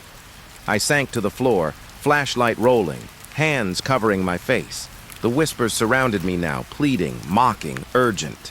My chest ached. My mind screamed at me to leave, to run, but I couldn't. I couldn't leave him behind. Not entirely. I crawled along the floor, flashlight flickering, following the faint cries through the static of the radio. The corridor stretched forever, corners folding impossibly. Shadows licked the edges of my vision, disappearing when I tried to focus. The cries grew fainter, more desperate, until they were nothing more than a memory. My flashlight died. Darkness swallowed me. The air pressed down, thick and suffocating. Every whisper, every shadow, every impossible wall seemed closer now, pressing in from all sides. And then, silence. No whispers. No cries, no echoes, nothing. Just the cold, empty hospital. I pressed the radio to my ear one last time. Static. I don't know how long I stayed there, kneeling in the dark. Minutes, hours? Time had no meaning in that place. The hospital had consumed Daniels, had twisted him into some corner of its endless halls, and all I could do was listen to the silence that followed. Eventually, I found my way back to the main floor, but it didn't feel like the same building. The walls, the halls, they had changed. The fluorescent lights hummed in a way that made my skin crawl. The monitors at the security desk showed empty rooms, silent corridors, nothing to suggest what had happened. I logged the rounds, checked every camera feed, everything normal, nothing out of place. But I knew the truth. Daniels was gone. The hospital had taken him, folded him into itself, and there was nothing anyone could do. I sit now in the security office, radio in hand, flashlight at my side, staring at the monitors. The night stretches on endlessly. The building hums around me, alive, waiting. And sometimes, through the static of the radio, I think I hear it, just faintly, impossibly far away, the echo of Daniel's voice, calling for help. I'll never go down those corridors again. I'll never take the night shift. But sometimes, when the building is quiet and the lights flicker, I swear I can hear the endless halls stretching, shadows curling, and the faintest whisper of a voice I'll never forget. Help me. And I know I can't do anything. I remember the first time I stepped into Ward 7B. The place smelled like dust and antiseptic, a sharp, sterile smell that clawed at the back of my throat. The building had been abandoned for years, but the files told a different story. They whispered of patients who'd existed and then hadn't. Names scratched across yellowed paper, dates that didn't line up, doctors who had never signed off. It was the kind of thing you feel before you see, like a cold hand brushing your spine without reason. I was with Harris and Lee. We'd been sent to catalog and retrieve whatever we could, supposedly for a restructuring project. I didn't expect much. Maybe some dust, broken furniture, a few outdated records, but the files were different. They didn't sit neatly in the cabinets. They seemed to lean toward us, to nudge themselves into our hands when we weren't looking. Harris laughed nervously when he opened the first drawer. "Probably just old patient charts," he said. His voice bounced off the walls and got swallowed by the silence almost immediately. I picked up a file labeled Patient Zero. The paper was brittle, edges curled and frayed. The writing was neat, clinical, like a professional had tried to make sense of something that made no sense at all. The notes didn't match what I expected. Age, sex, symptoms, normal. But under outcome, it said simply, disappeared without trace. No record. My stomach tightened. How does a hospital lose a patient entirely?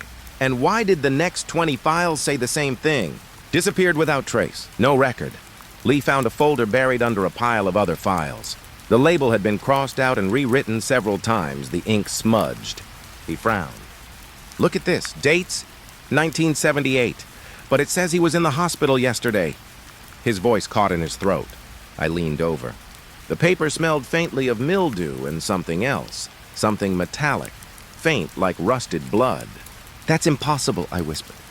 My fingers trembled as I traced the words.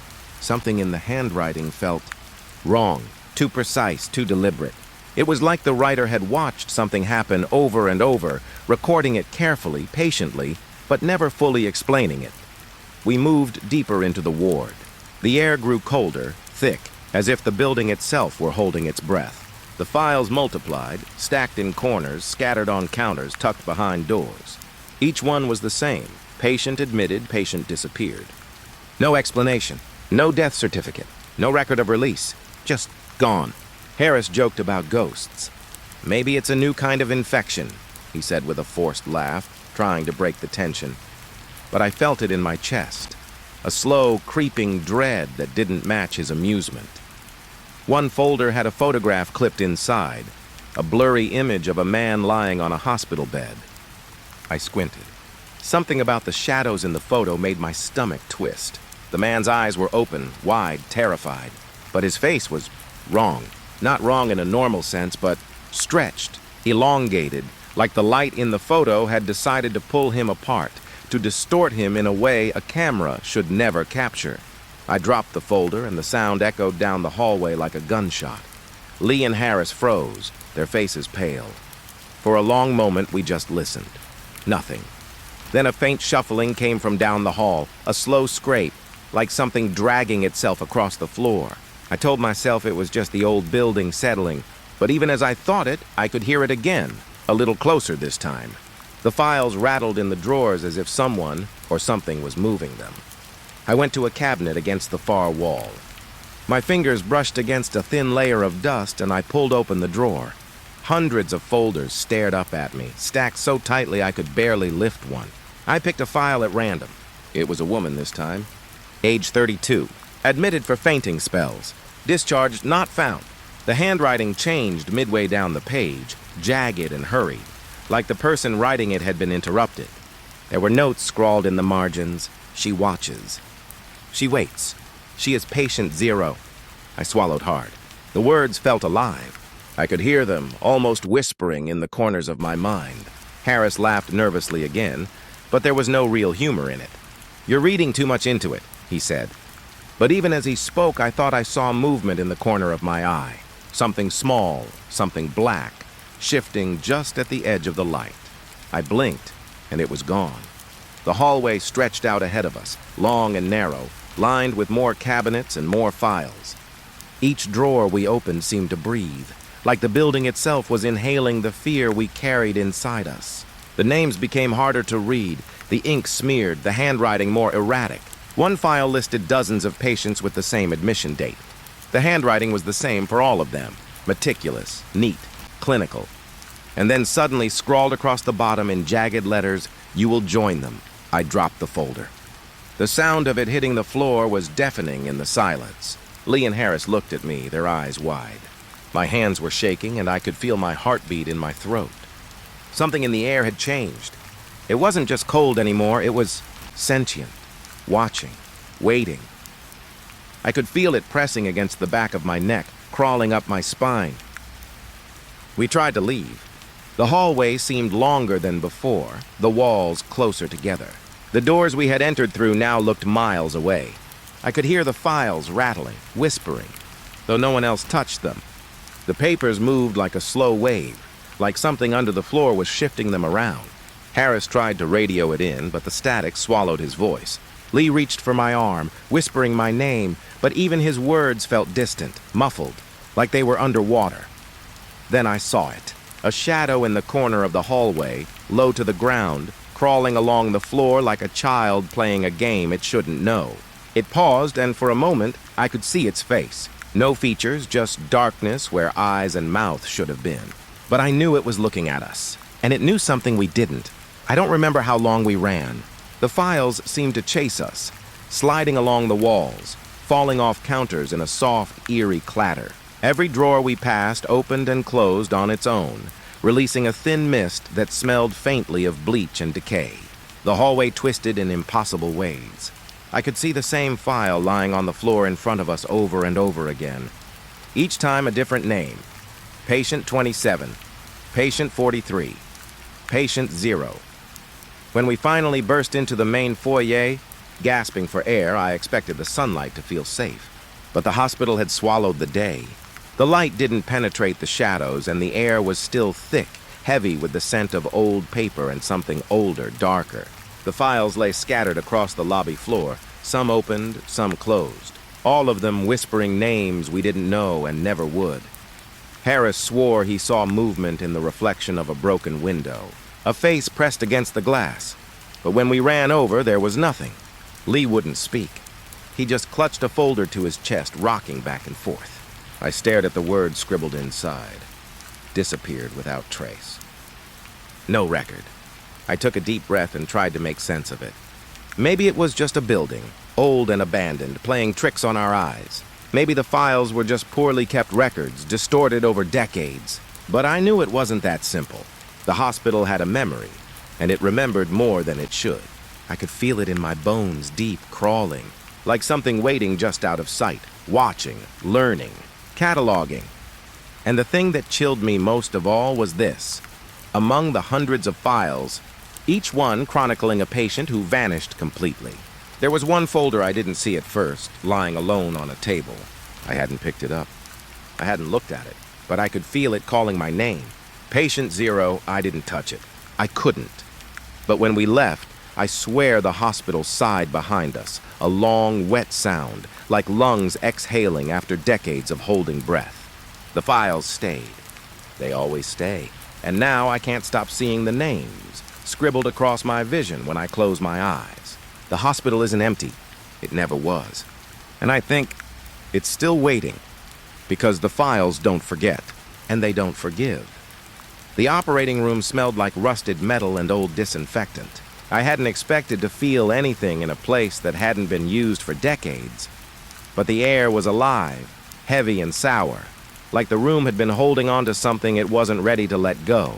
Harris flicked the light switch, and the fluorescent bulbs buzzed before flickering to life, throwing the room into harsh, uneven shadows. I stepped forward cautiously, boots echoing against the cold tile. Lee stayed close behind me, holding a flashlight, though I didn't understand why. The overhead lights should have been enough, but somehow the darkness here wasn't gone. It had just retreated to the corners, curling and twisting, waiting. The first table was empty, metal cold and unyielding. I ran my fingers along its edge. The surface was clean, but it smelled faintly of something else. Blood, I thought, though I couldn't be sure. The drawers along the wall were locked, but every so often I could swear I heard something sliding inside, soft and deliberate, like fingernails dragging across metal. Harris tried to brush it off, laughing. "Old building," he said. "Floorboards, pipes. Who knows?" But even he didn't meet my eyes. Then I saw it. A shadow moved across the far end of the room, low and fluid. Not cast by the lights, not connected to anything real. It was blacker than black, stretching across the floor, curling around the table like smoke but solid. I froze, my stomach tightening. The shadow didn't have a head or limbs, just a shape, a presence. And for a moment I felt it staring at me, though I could see nothing in return. "Did you see that?" I whispered, my voice hoarse. Harris and Lee both nodded, but neither spoke.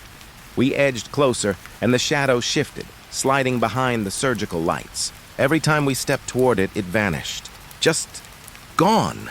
But I could still feel it, warm and cold at the same time, brushing past the back of my neck, humming along my skin. I reached for one of the cabinets, needing something solid, something to hold on to. The glass doors were dusty, streaked with fingerprints that weren't ours. Inside, old surgical tools lay in trays, polished steel dulled by time. And then a scalpel moved. Not by the wind, not by any draft. It slid across the tray, tip glinting, and stopped at the edge, teetering as if waiting for me to pick it up. I backed away, but the shadow grew, stretching along the walls, creeping higher, filling the room. Lee swallowed hard. "We shouldn't be here," he said. But the words felt weak, fragile, like saying them might not be enough to make them true. The shadow twisted again, coiling around the operating table nearest us. I could see the outline of something, a body maybe, pressed against the metal. It wasn't solid, but it wasn't entirely absent either. Just waiting. I wanted to leave. I wanted to run and never look back. But the shadow wouldn't let us. Each step toward the door made it flare, stretching across the room, filling our vision, pressing against our minds. I could hear whispers, soft at first, then louder, like the walls themselves were speaking. Words I couldn't understand but felt in my bones. "Stay, watch, learn." Harris grabbed my arm. "Don't move! Don't!" His voice trembled. We all froze as the shadow shifted again, coiling like smoke around the ceiling lights, tracing patterns that made my stomach twist. And then a sound, a low, wet dragging like something being pulled across the tiles. It came from behind the metal cabinets, and I could feel the vibration through the floor, rattling my teeth. I thought I saw something, a figure, maybe a nurse or a doctor. Its uniform was torn, faded. Its face, I couldn't see. Or maybe I didn't want to. It moved fast, but when I blinked, it was gone. The air dropped another 10 degrees. My breath came out in short, misted clouds, even though the room was supposed to be empty, stagnant, sealed from the outside. I don't know how long we stayed there, mesmerized and terrified. The shadow didn't chase us.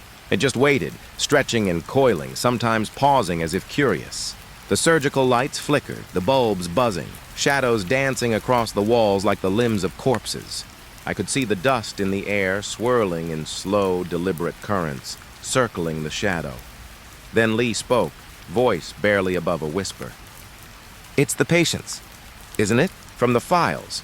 He held up the folders we had brought, pages flipping as if caught in a breeze that didn't exist. I nodded. Every one of them, those names we'd read, the patients who vanished without trace, they were here. Not in body, not exactly, but in presence. In the shadow moved toward the operating table where we had set the files down. It paused at the edge, coiling around the folders. Then, impossibly, it lifted them. I couldn't see how. There was no hand, no arm. The papers floated, drifting as if underwater, turning pages with a deliberate, patient rhythm. I saw my name written on one of the pages. Not fully, just letters like the shadow was testing, tracing possibilities. My heart slammed in my chest. Harris stumbled backward, knocking over a tray of tools. The clatter was deafening. The shadow recoiled, and for a heartbeat, the room felt empty. But then it returned, curling tighter, pressing closer. The metallic smell in the air grew stronger, sickly sweet, and I felt nausea rise in my throat. My mouth went dry. The files spun in a slow orbit around the table, flipping open and closed, the names calling to us, whispering. I reached out to stop them. My fingers brushed the edge of a folder, and the moment I touched it, the shadow flared. A screech tore through my head, not loud, not audible, but inside me, clawing at my skull. I staggered back, and the folder dropped. When it hit the floor, the shadow shrank, curling against the walls like a cat withdrawing from the cold. We were trembling, frozen. Lee's flashlight was flickering, the beam jittering across the room. And then in the corner of the ceiling, I saw it. Two small lights, faint but unmistakable, eyes watching, unblinking from above. Not human, not fully, just waiting. We couldn't look away. We shouldn't have. But the pull was there, irresistible, like gravity. The shadow began moving again, slower now, deliberate, circling the room, tracing the edges of the operating tables, the cabinets, the light fixtures. Each pass it made left the air colder, the smell sharper, the floor slick with something I couldn't identify. I could feel the history of this place pressing against me, the memories of pain, of patients screaming silently, of hands that tried to hold on to life and failed. Harris whispered, voice shaking, "It knows we're here." I nodded, too afraid to speak. We moved closer to the exit, step by step. Every time we thought we could leave, the shadow blocked the doorway, stretching impossibly, filling every corner of our vision. And when it did, I felt it. Like weight on my chest, like someone sitting on me, pressing me down. My lungs burned. My legs shook. I thought I might collapse right there. Lee started chanting under his breath, words I didn't understand, just sounds meant to keep something at bay. The shadow paused, tilting as if listening. I realized then that it wasn't just following us. It was testing us, learning. Every flick of our eyes, every tremor in our hands, every shallow breath we took, it cataloged, remembered, prepared. I don't remember how we got out. One moment we were pressed against the wall, hearts hammering, the shadow stretching across the room like black water, and the next, we were outside. The night air hit our faces, cold and raw, and the hospital behind us loomed, silent, empty, yet full, waiting. Harris swore he saw the shadow pass behind the windows, pressed against the glass like it was watching us go. Lee held the folders tight, pale and shaking, and I couldn't stop staring at the door, at the room, at the memory of the shadow twisting, alive, moving in ways no shadow should. I tried to sleep that night, but the images stayed. The room, the floating folders, the eyes on the ceiling, the screech in my head. Every shadow in my apartment seemed to thicken, to press against me. Every flicker of light reminded me of the operating room, reminded me that it hadn't left. It had only learned how to wait, and I think it knows me now. I can't go back, not yet. Not until I understand. But every time I close my eyes, I see that shape, that darkness, coiling around the tables, floating the files, twisting, patient and deliberate. And I realized something I hadn't understood before. It doesn't need to follow me. It doesn't need to chase. It just needs to wait because eventually everyone comes back to the operating room. The hallway seemed longer than it should have been. I swear it stretched past reason, each corner curling into the next like a question I couldn't answer. The walls were painted that pale institutional green, peeling in thin strips. The fluorescent lights above flickered on and off, uneven, casting shadows that didn't match reality. Every step echoed, loud and hollow, like the building was mocking us. Harris led the way, flashlight trembling in his grip. Lee followed close behind, clutching the folders as if they were a talisman. I stayed at the rear, listening. The sound of our boots against the linoleum was drowned out by something else, a faint scratching, soft but deliberate, coming from every direction at once. I stopped. Harris nudged me forward, but I couldn't move. Something was watching eyes. That's what it was. Hundreds of them. Not literal eyes, not at first. Just patterns. Shadows that formed the shape of a gaze, tilting, following, peering from the corners, from the ceilings, from the cracks in the walls. And then I realized they weren't illusions. The CCTV cameras along the walls were active, though the monitors had long since died. The lenses reflected 1,000 tiny lights back at us, like they were multiplying the watchfulness. I reached for a door at the end of the hall. Maybe an exit, maybe another trap. My fingers brushed the handle and I froze. I could feel a presence behind the door breathing slowly, deliberately. Harris laughed nervously. "It's just the wiring," he said. But the sound was weak, unconvincing even to himself. I could hear whispers, faint at first, then clearer, like the walls were speaking. "We see. We follow. You cannot hide." The CCTV screens flickered, static buzzing across their surfaces. And then I saw it. Impossible angles.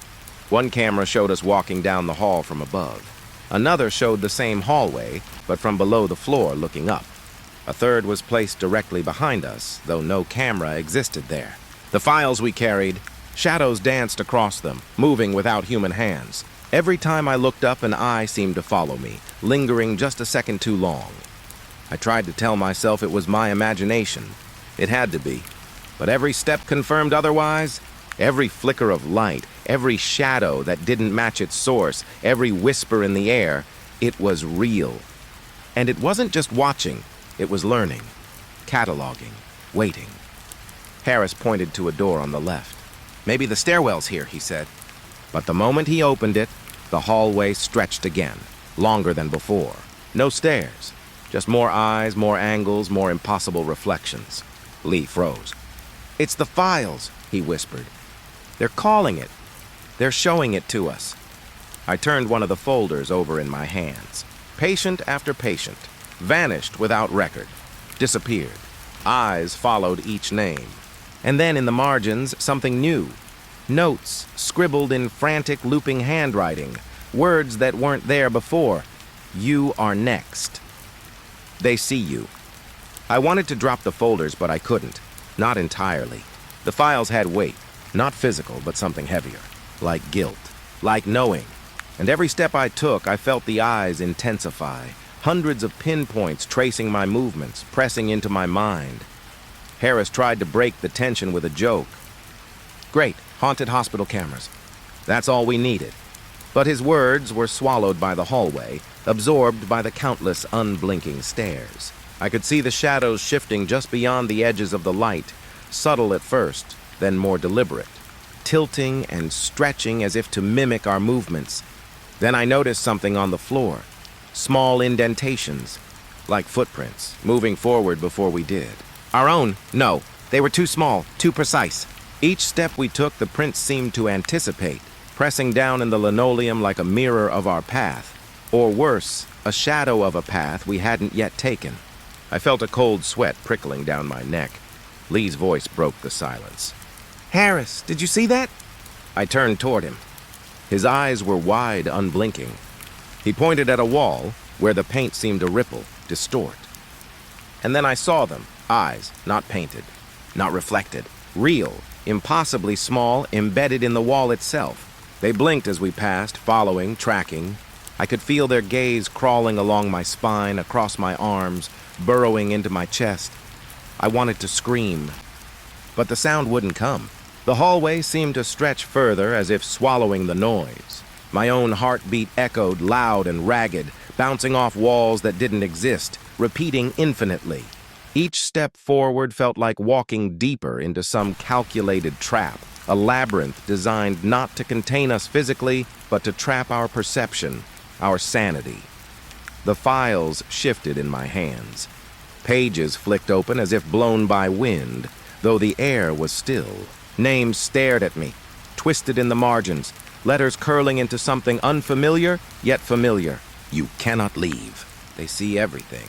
I could feel it crawling under my skin, a prickling sensation that wasn't physical, but very real. Harris stumbled. I reached out, catching him by the shoulder. His face was pale, his eyes locked forward, unblinking. "Don't look!" he gasped. But it was too late. I had seen them. Hundreds of eyes, following, cataloging, multiplying, and in one corner I swear I saw a pair of eyes that weren't just watching. They were hungry, waiting, calculating. We turned a corner, and the hallway opened into a wider space. The walls here were lined with mirrors, shattered in some places, reflecting fragments of the hallway behind us. But the reflections weren't ours. Not exactly. They were ours.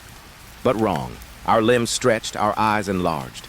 Our faces twisted, expressions of fear locked in place, repeating infinitely. and the CCTV monitors in the corners showed angles that shouldn't exist. Every possible viewpoint at once, overlaying reality like a map we couldn't comprehend. Lee dropped to his knees, clutching a folder. "It's showing us everything." I felt the air tighten, press against my chest. The eyes in the walls, in the mirrors, on the floor, they weren't just watching. They were remembering. Each blink, each breath, each tremor recorded, cataloged. I could feel it echoing in my mind, a subtle rhythm at first, then a pounding, like a heartbeat that wasn't mine. Harris backed into the wall. We need to leave," he stammered. I nodded. We had to, but the hallway wasn't done with us. It twisted again. Doors appeared where there had been none. Walls stretched impossibly. The floor rippled, faintly, like water, and I could see eyes forming in the patterns, countless pinpricks of awareness, staring, unblinking. Every attempt to move forward felt like walking through molasses, through some conscious resistance, as if the building itself knew our intentions and opposed them. A sudden flash from the ceiling lights revealed a figure at the far end of the hallway. It wasn't human. Not fully. Shadowed, tall, elongated, and it moved in ways no human could. Limbs bending at impossible angles, body stretching and contorting as it walked toward us. We froze. The eyes in the walls blinked in unison, following, guiding. Lee whispered, trembling, "It's leading us." Somehow. I didn't want to follow, but our feet moved on their own, carrying us forward toward the figure. The hallway narrowed, the eyes multiplying, reflecting off every surface. I could see our own faces in the mirrors, twisted in terror, but I couldn't look away. The figure paused briefly, head tilting, and I could feel its gaze pierce through me, deep into my memory, into every secret I had buried. We turned another corner. The hallway stretched longer still, endless. Every door, every corner, every shadow held a pair of eyes. They weren't just watching. They were judging, waiting. And I realized then, the hospital had learned how to look, how to see, how to anticipate. I wanted to drop the folders. I wanted to collapse. But the eyes wouldn't allow it. They followed, tracked, cataloged, and whispered. Not in words I could understand, but in feelings. "You cannot leave. You belong here." Harris grabbed my arm, shaking me. "We have to run!" We did. But the hallway had no end. It twisted, bent, reflected itself infinitely. The eyes followed every step. In the mirrors, our images grew thinner, taller, faces stretched into expressions of pure fear. In the monitors, our paths repeated endlessly, looping, impossible, eternal. I knew then we weren't walking. We were being led, guided, cataloged, and the more we tried to resist, the more they watched, the more aware they became. Finally, after what felt like hours but might have been minutes, the hallway opened into a room, empty, silent. The mirrors and eyes vanished. The monitors went dark. The folders fell from our hands. We were alone. For a heartbeat, we thought we had escaped. Then a soft, wet sound came from behind us, like thousands of blinking eyes opening at once. And I knew, without needing to see, that the hallway hadn't forgotten us. It never would. It had remembered. The hospital wasn't empty anymore. I don't mean the usual creaks or shadows. I mean alive. Not in the living sense, but in the sense that every surface pulsed with memory. Every hallway carried whispers. Every room replayed horrors that hadn't truly ended. Harris and Lee didn't understand at first. Neither did I fully. But the moment we stepped into the East Wing, it became impossible to deny. The lights flickered as we walked. Not just the usual buzzing fluorescent flicker, but pulses. Slow, deliberate, like the building's heartbeat. Every time a bulb went out, I thought I saw figures crouched in the dark corners, hunched over, waiting. And the second it came back on, they vanished. I told myself it was my mind playing tricks, but deep down I knew better. The hospital's past had a way of reaching forward. We entered a patient room, empty, decayed, but untouched in the sense that it looked exactly as it did decades ago. The bed was made neatly, sheets folded, pillow fluffed. A tray sat at the side, untouched. And then I saw them. Patients. Not fully corporeal, not fully absent. Figures in hospital gowns, pale, gaunt, their faces twisted in fear and pain. They didn't move when we entered, they just waited, staring with hollow eyes. Harris gasped, stumbling backward. "This isn't real," he whispered. "It can't be real," I didn't answer. I couldn't, because the second I looked at them, the air shifted. The room grew colder. The shadows deepened, and suddenly I wasn't looking at them anymore. I was looking through them. Through the walls, through time itself. The visions hit like waves. I saw a man strapped to the bed, screaming silently as a doctor loomed over him with instruments I couldn't name. The metal glinted in the dim light, reflecting on the walls, on the ceiling, across the floor, every surface becoming a stage for the horror. The man's eyes met mine, pleading. I could hear his thoughts, not in words, but in raw emotion. Terror, pain, desperation. "Help me!" I stumbled back, almost falling over a chair. Lee grabbed my arm, grounding me, but he was pale, his face tight with fear. "We're not supposed to see this," he said. "We shouldn't even be here," but we were. The hospital didn't ask permission. It didn't care about rules. Its past was hungry, and it had found us. The next room we entered was worse.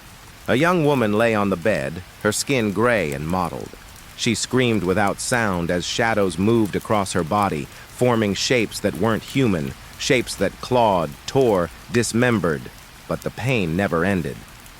The room smelled like antiseptic and decay. My stomach turned. I could feel her fear mingling with mine, a thick, choking weight. I backed out into the hallway, gasping for air, but the visions didn't stop.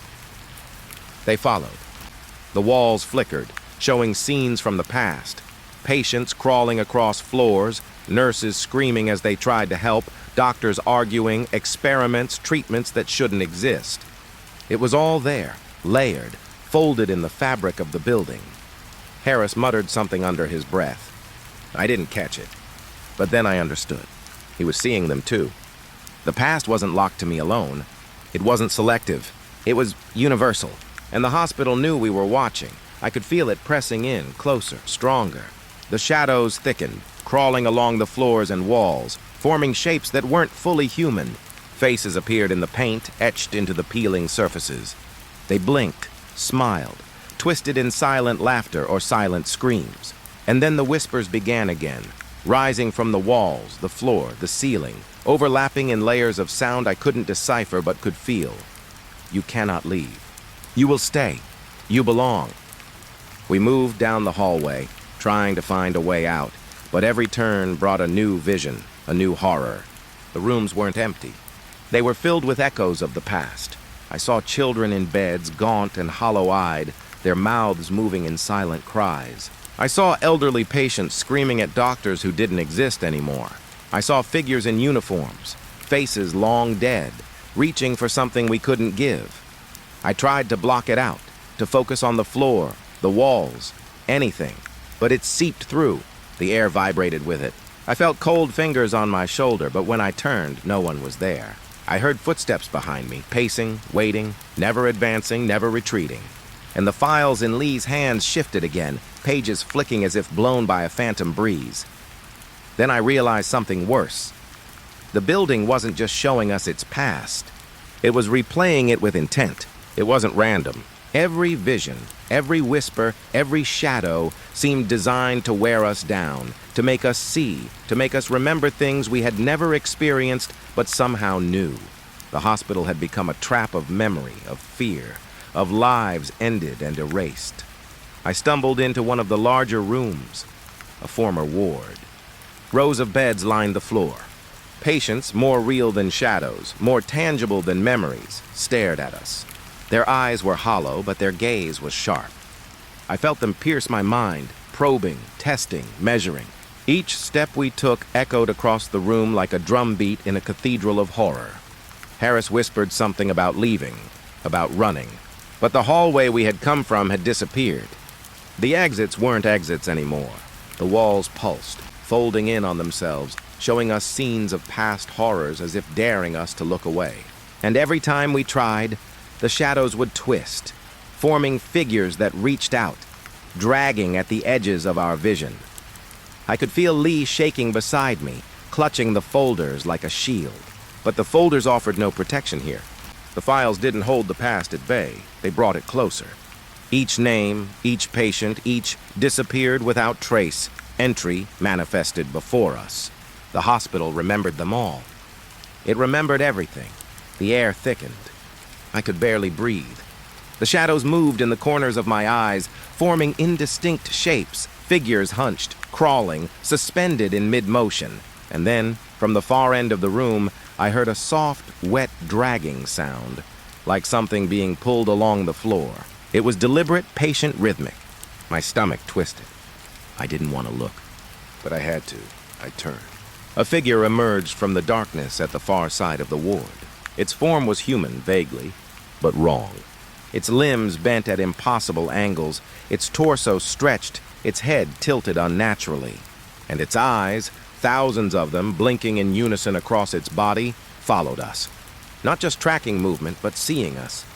Cataloging, remembering, waiting. Harris tried to speak, but his voice was swallowed by the thick air. I could see the fear etched into his face, mirroring my own. Lee fell to his knees, mumbling, gripping the folders as though they could somehow undo what we had seen. But the hospital didn't care about us. It only cared that we were witnesses. The figure advanced, and with each step the air grew heavier, colder. I felt my own body resisting, as if the building itself was pressing against me, trying to keep me still. Shadows peeled from the walls, wrapping around its form, forming smaller figures that dragged themselves along the floor toward us. Whispers rose in crescendo, layered voices overlapping. Join us. Stay with us. Belong.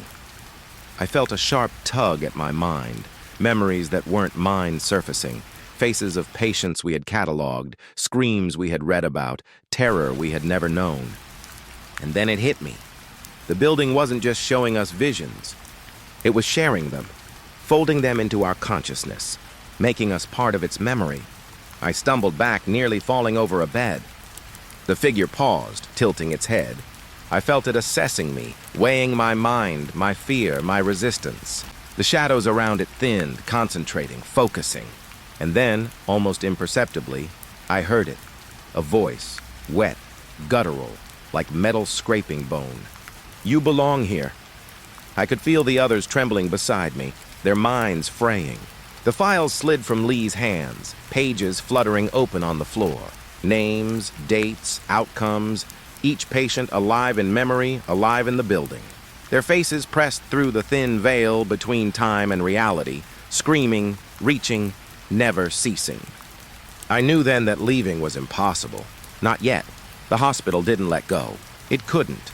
Its past demanded witnesses, demanded recognition, demanded acknowledgement, and we were trapped within it, cataloged alongside the missing, alongside the forgotten, alongside the damned.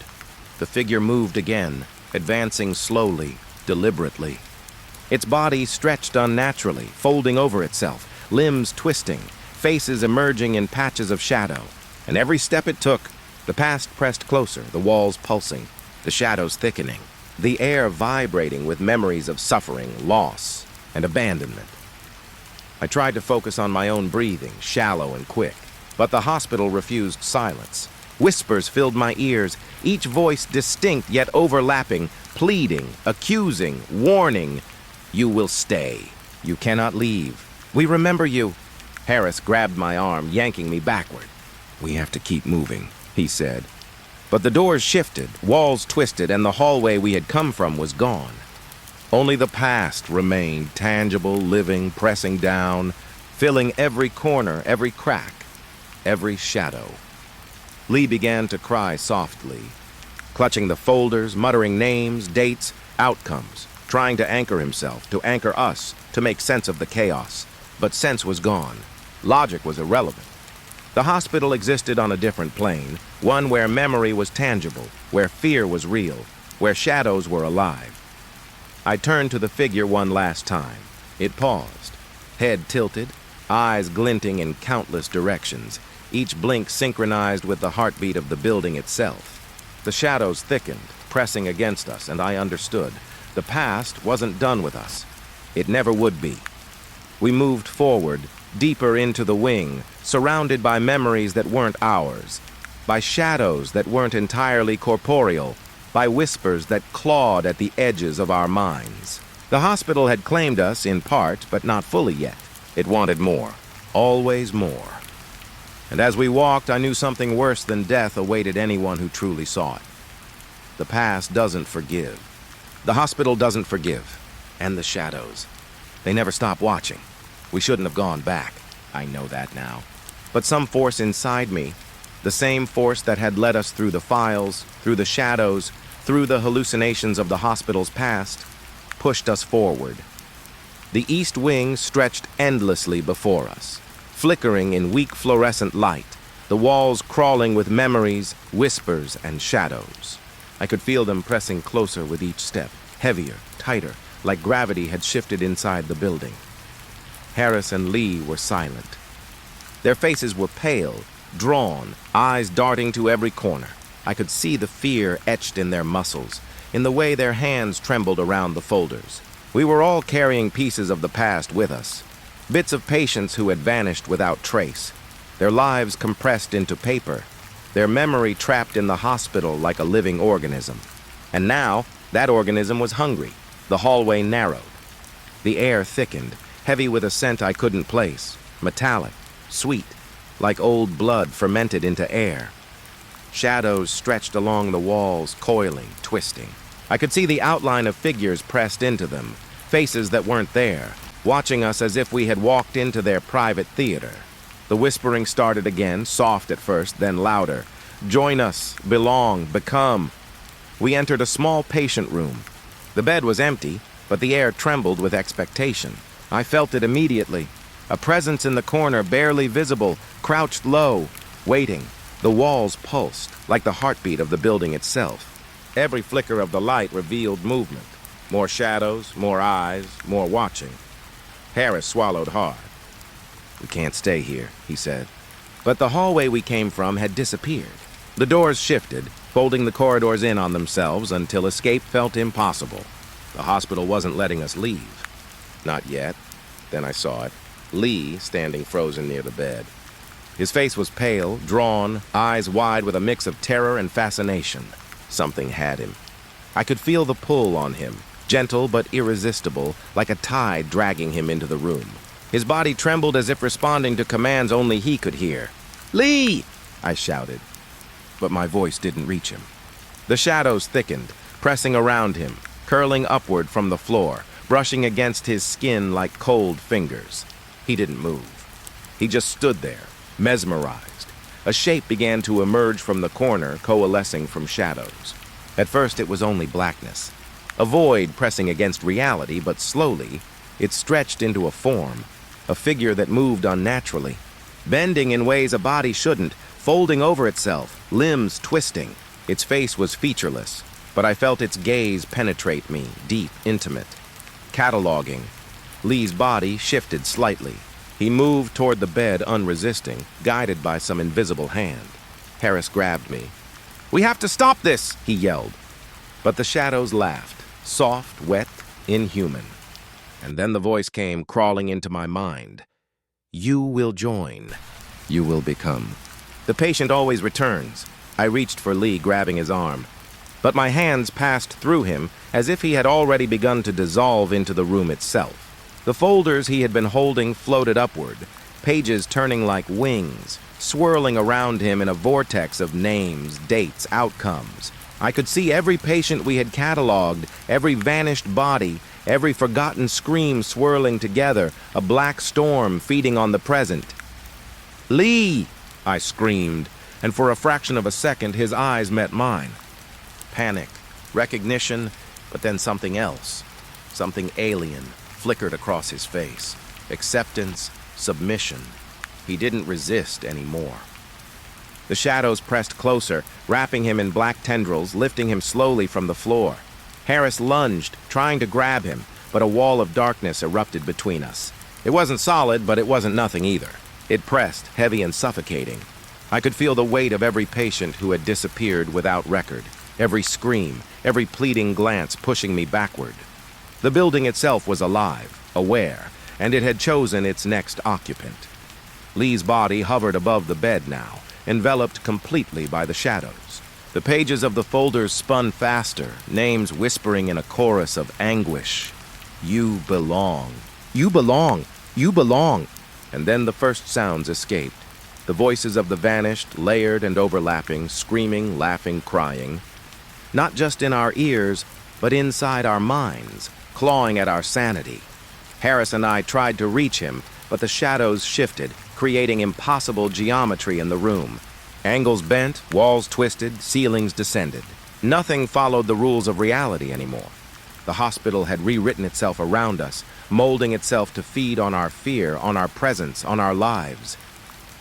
Lee screamed, silently. His hands clawed at the air, at us, at the folders spinning around him. And then he was gone. Not just in body, but in essence. The shadows absorbed him entirely.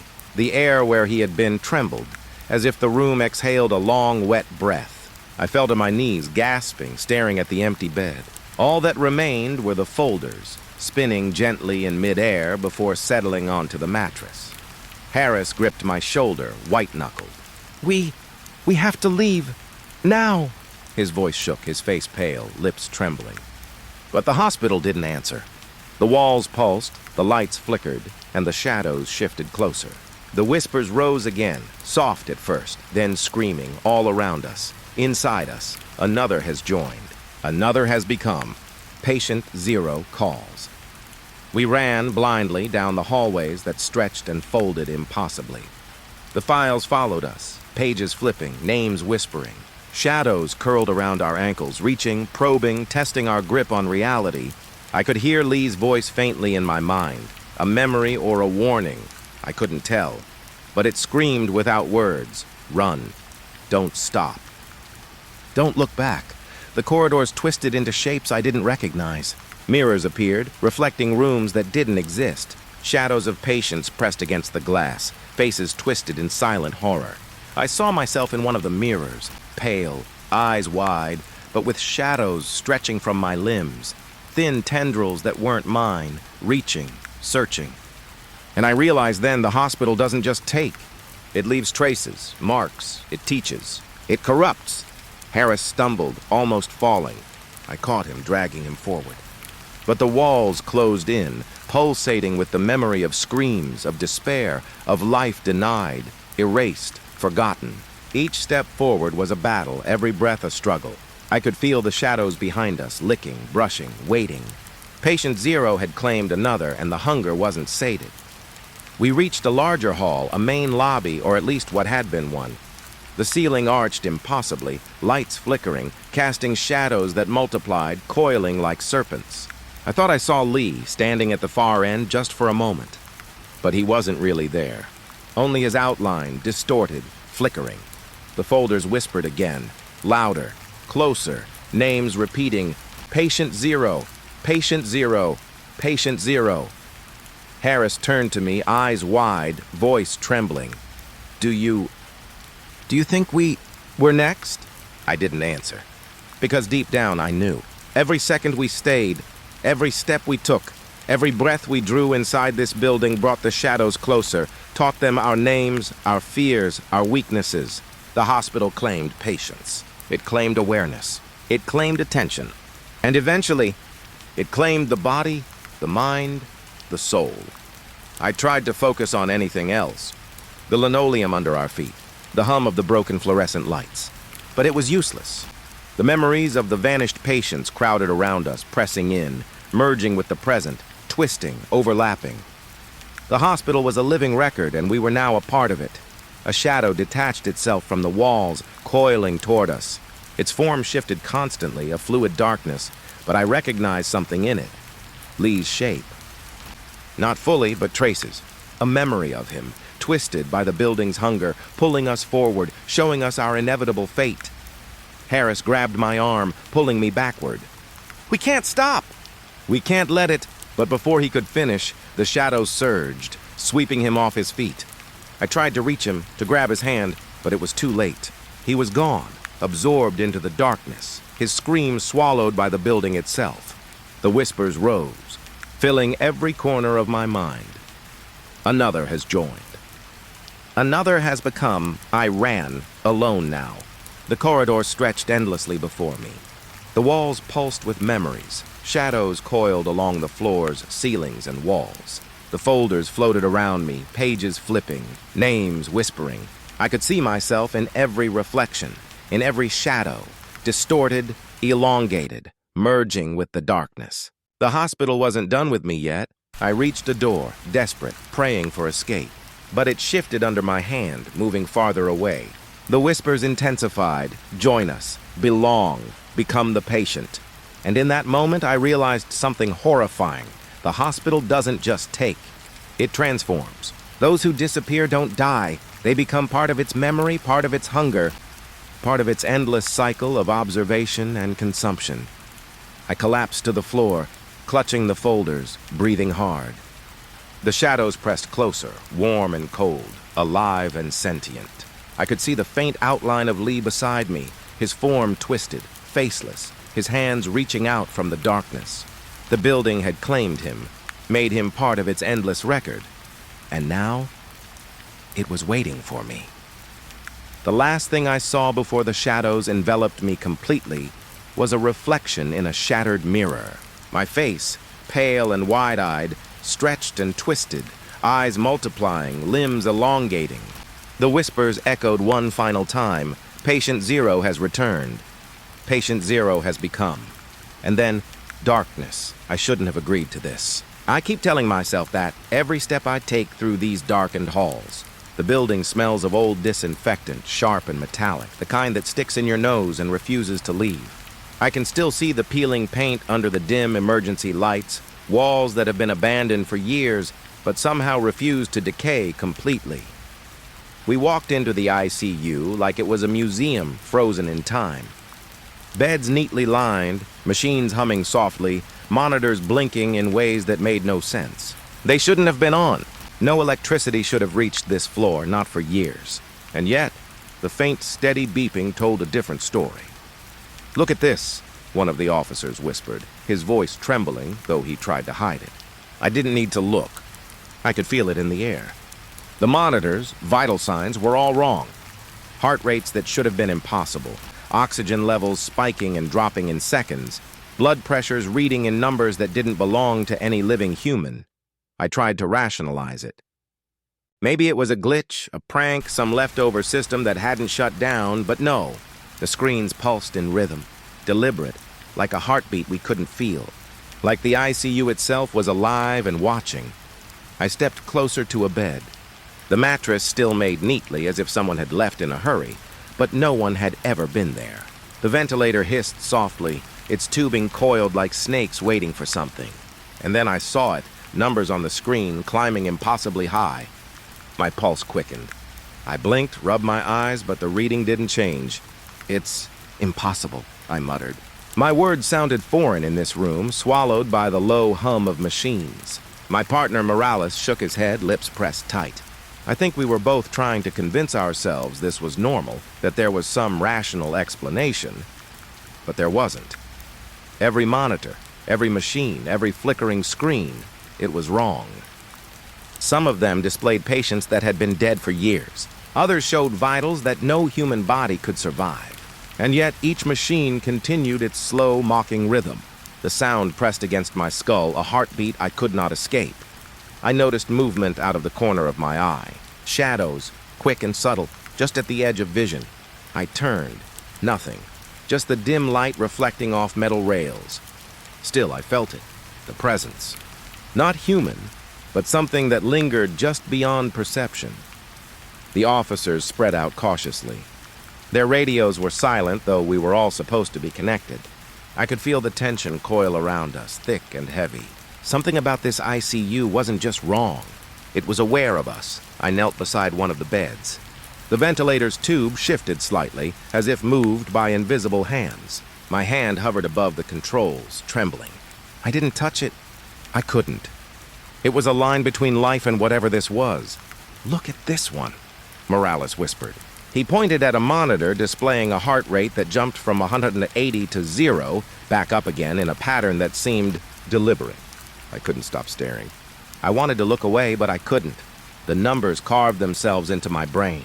My own heartbeat thudded in response, echoing in my chest. A soft click sounded behind me. I froze. The sound was subtle, but in this room it was deafening. I turned slowly. The hallway outside the ICU was empty. Nothing. Just the long corridor, dimly lit, peeling tiles under flickering lights. Yet I could swear I heard the faint hiss of a ventilator further down, one that wasn't on any of our maps. I swallowed hard, telling myself it was my imagination. Hospitals have that effect on you after a while. The scent, the echoes, the quiet hum of machines that make your mind invent things. But this wasn't imagination, not entirely. Something was here, watching us, guiding the numbers on the screens. I moved along the row of beds, careful not to touch anything.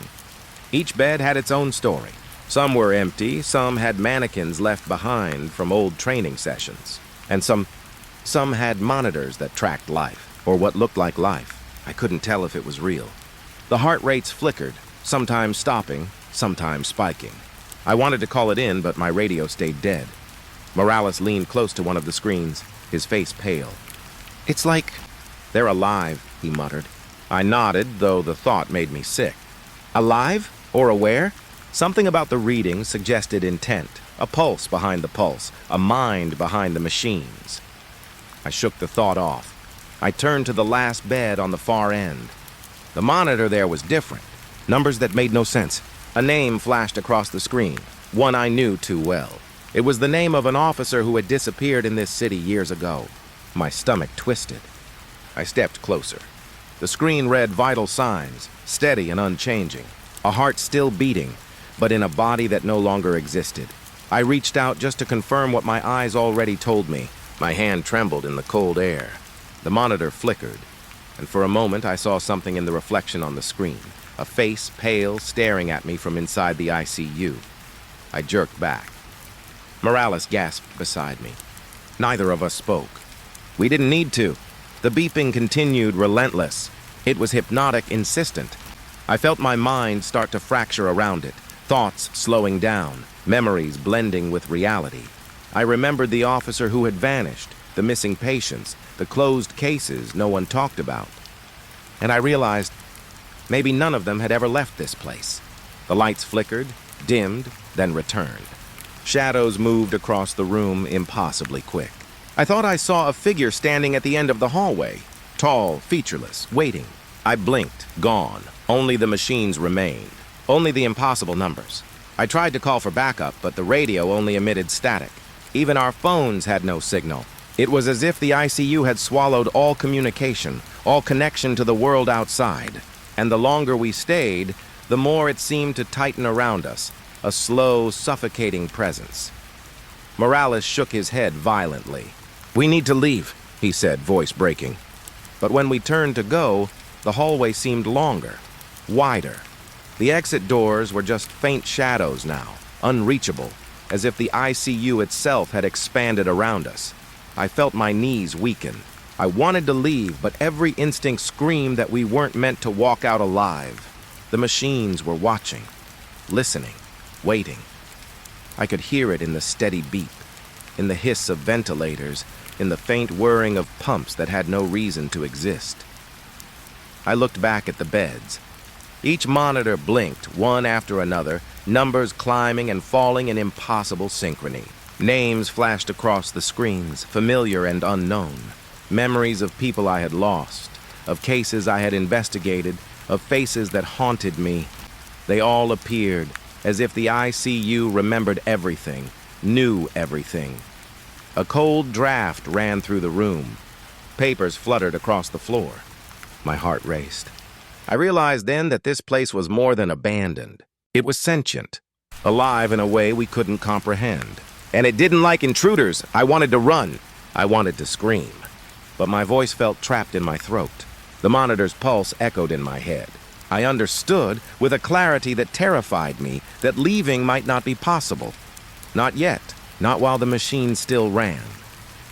We moved cautiously, each step careful not to disturb the rhythm. I could feel the ICU watching, calculating, marking us. Every beeping light, every flicker of a screen was a message, a warning. And in that moment, I knew. We weren't the first to come here, and we wouldn't be the last. As we reached the center of the room, I stopped. Another monitor caught my eye, one tucked away in the corner. The display was black, silent. But for a brief second, I thought I saw a face inside it. Pale, eyes hollow, staring back at me, and then the screen blinked alive. Heart rate rising, blood pressure spiking, numbers climbing to impossible heights. I swallowed hard, the metallic taste of fear thick in my mouth. I realized then that the ICU was a lie. Not just machines, not just ghosts, something else, something patient, something that didn't forget. I looked at Morales. He met my gaze and I saw it. The same understanding, the same dread. We couldn't stay, and we couldn't leave. Not yet. The ICU had claimed us already, and as the monitors continued their impossible rhythms, I understood, with a deep, sick certainty, that we were being watched. Every heartbeat, every tremor of fear, cataloged, logged, recorded. The silent machines had never really stopped, and neither had it. I thought the ICU had been the worst part. I was wrong. The hallways outside the ICU stretched before us, long and dim, the emergency lights flickering like dying stars. Each step we took echoed off the walls, hollow and mocking. I could hear my own breathing, ragged and shallow, and it sounded foreign in the quiet. Every instinct screamed that we weren't alone. We weren't. It started with the footsteps. At first, subtle, just a soft tap, tap, tap in the distance. I froze, my heart lurching. "Did you hear that?" I whispered, barely moving my lips. Morales shook his head, but the lines around his eyes betrayed him. He heard it too. The sound wasn't regular. It didn't match the rhythm of any human walking. It was uneven, like something was testing us, measuring our reactions. I strained to listen. Tap, tap, pause, tap. We moved forward slowly, guns drawn, though I doubted they'd do anything. The air was heavy with the metallic tang of old disinfectant, but beneath it, there was another smell. Rotting, stale, like something had died here but refused to leave. I gagged slightly. Morales muttered something under his breath, words I didn't catch. The hallway stretched endlessly. Doors lined the walls, some hanging off their hinges, others sealed shut with rusted locks. We passed each one cautiously, the footsteps growing closer, then fading again, always just out of sight. My stomach knotted. I tried to convince myself it was the building settling, loose tiles, creaking pipes. But every part of me knew it was more than that. A shadow flickered at the end of the corridor. I stopped, heart hammering. Morales stopped beside me, pale. "Did you see that?" he whispered. I nodded, though I wasn't sure what I'd seen. Something moved too fast, too fluid, almost unreal. We continued. Tap, tap, closer. I could feel it around us now, circling. It wasn't just behind the walls. It was everywhere, above, below, in the spaces we couldn't see. The footsteps weren't random. They were deliberate, watching, waiting. I caught movement out of the corner of my eye again. A fleeting figure, taller than a man, featureless, gliding down a hallway that should have been empty. I blinked. Gone. My chest tightened. Every step we took made the air heavier, pressing against our lungs, making each breath a labor. We reached a junction, and the footsteps stopped. Silence. Complete, suffocating silence. I held my breath, straining to hear anything at all. Then a single tap, close enough to be right behind me. I spun around. Nothing. The hallway was empty. My palms were slick with sweat. Morales' eyes were wide, darting from shadow to shadow. Did it just move?" he whispered. I shook my head, though my body trembled. Yes, it had moved. And yes, it had been real. We pressed on, slowly. Each footstep a negotiation with our fear. The building itself seemed alive, the walls stretching farther than they should, the ceiling dipping just out of reach. Every corner we turned brought more shadows, more glimpses of movement, always fleeting, always teasing. A door creaked somewhere to our left. We froze. Tap, tap, tap. The footsteps echoed again, and I realized they weren't just behind us. They were ahead, circling us, weaving through the corridors in patterns that didn't make sense. I wanted to call it in, to tell someone outside, but the radio stayed dead. The ICU wasn't just abandoned. It had claimed its silence. Every connection to the outside world had vanished. We were alone. Completely alone. Or so I thought. Another shadow appeared at the end of the hallway. Taller, darker, almost human, but wrong. Its movements were too fluid, too deliberate. I could feel it studying us, gauging our fear. Tap, tap, pause, tap. Each step we took, it mirrored. Each step we hesitated, it advanced. Morales reached for my arm, his grip tight. "We shouldn't be here," he said, voice trembling. I wanted to agree, wanted to run, but the hallways seemed to stretch endlessly. The exit doors we had seen moments before were gone, replaced by more corridors, more shadows, more impossible turns. I realized then that the footsteps weren't just sounds. They were warnings. The ICU, or whatever haunted it, was learning us, mapping us, studying our reactions, and we were prey. We rounded a corner and the footsteps stopped again. Silence. My pulse thundered in my ears. And then whispering, low, urgent, almost human, almost pleading. Names. My name. Morales' name. I froze. The shadows didn't move, but the voices came from everywhere and nowhere at once. "Stay calm," I whispered to myself. But calm was impossible. Each whisper, each tap, each flicker of shadow gnawed at my mind. I felt my grip on reality slipping. Another movement. A figure darted past, impossibly fast. Tap, tap, pause, tap. The rhythm had changed. Faster now. Closer. I turned, tried to follow it, but it vanished into the darkness. Morales was shaking. "We need to leave," he said again, almost pleading. But leave where? Every hallway looked the same. Every turn led us back to the same corridor, same peeling walls, same flickering lights. The ICU wasn't just a building. It was a trap. I felt it watching, waiting, testing. The footsteps were part of it. A way to manipulate us, to unsettle us, to make us doubt our senses. I could feel my mind stretching, memories and fears intertwining with reality. I remembered old cases, missing persons, officers who had vanished. Faces I had seen in photographs, now flashing before me in the flickering lights. A sudden movement. A figure appeared in the distance. Taller than a man, faceless, gliding along the corridor. Tap, tap, tap. Its steps were synchronized with the monitors we had seen in the ICU, a rhythm I recognized instantly. Impossible. But there it was, alive, watching, waiting. I swallowed hard. Every instinct screamed to run, but I couldn't. Not yet. Not while it was learning us, testing us. Each step we took, each shadow we glimpsed, fed it, strengthened it. And I understood something terrifying. It didn't want to kill us. Not yet. It wanted to break us. The footsteps continued, now faster, closer, circling, weaving, teasing.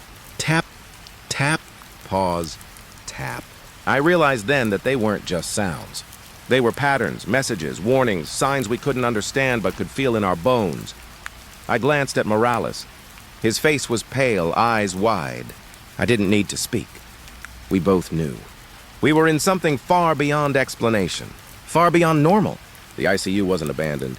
It was alive, and the hallways were its veins.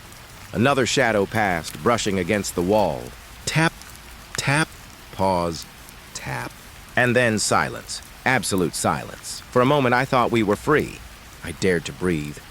But the building itself seemed to sigh, the lights flickering, the air shifting.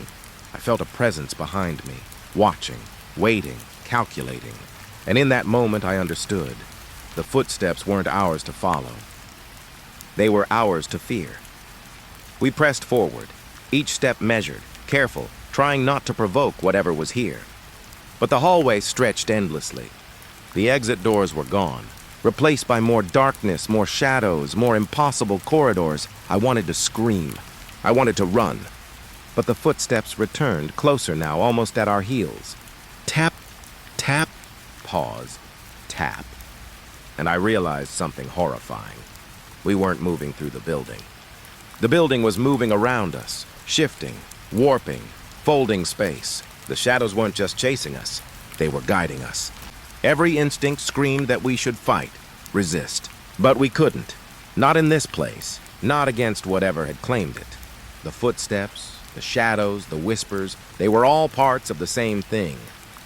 A presence older than the building, older than the city, waiting, patient, hungry for fear. I swallowed hard, sweat running down my temples. Each tap, each echo carved into my mind.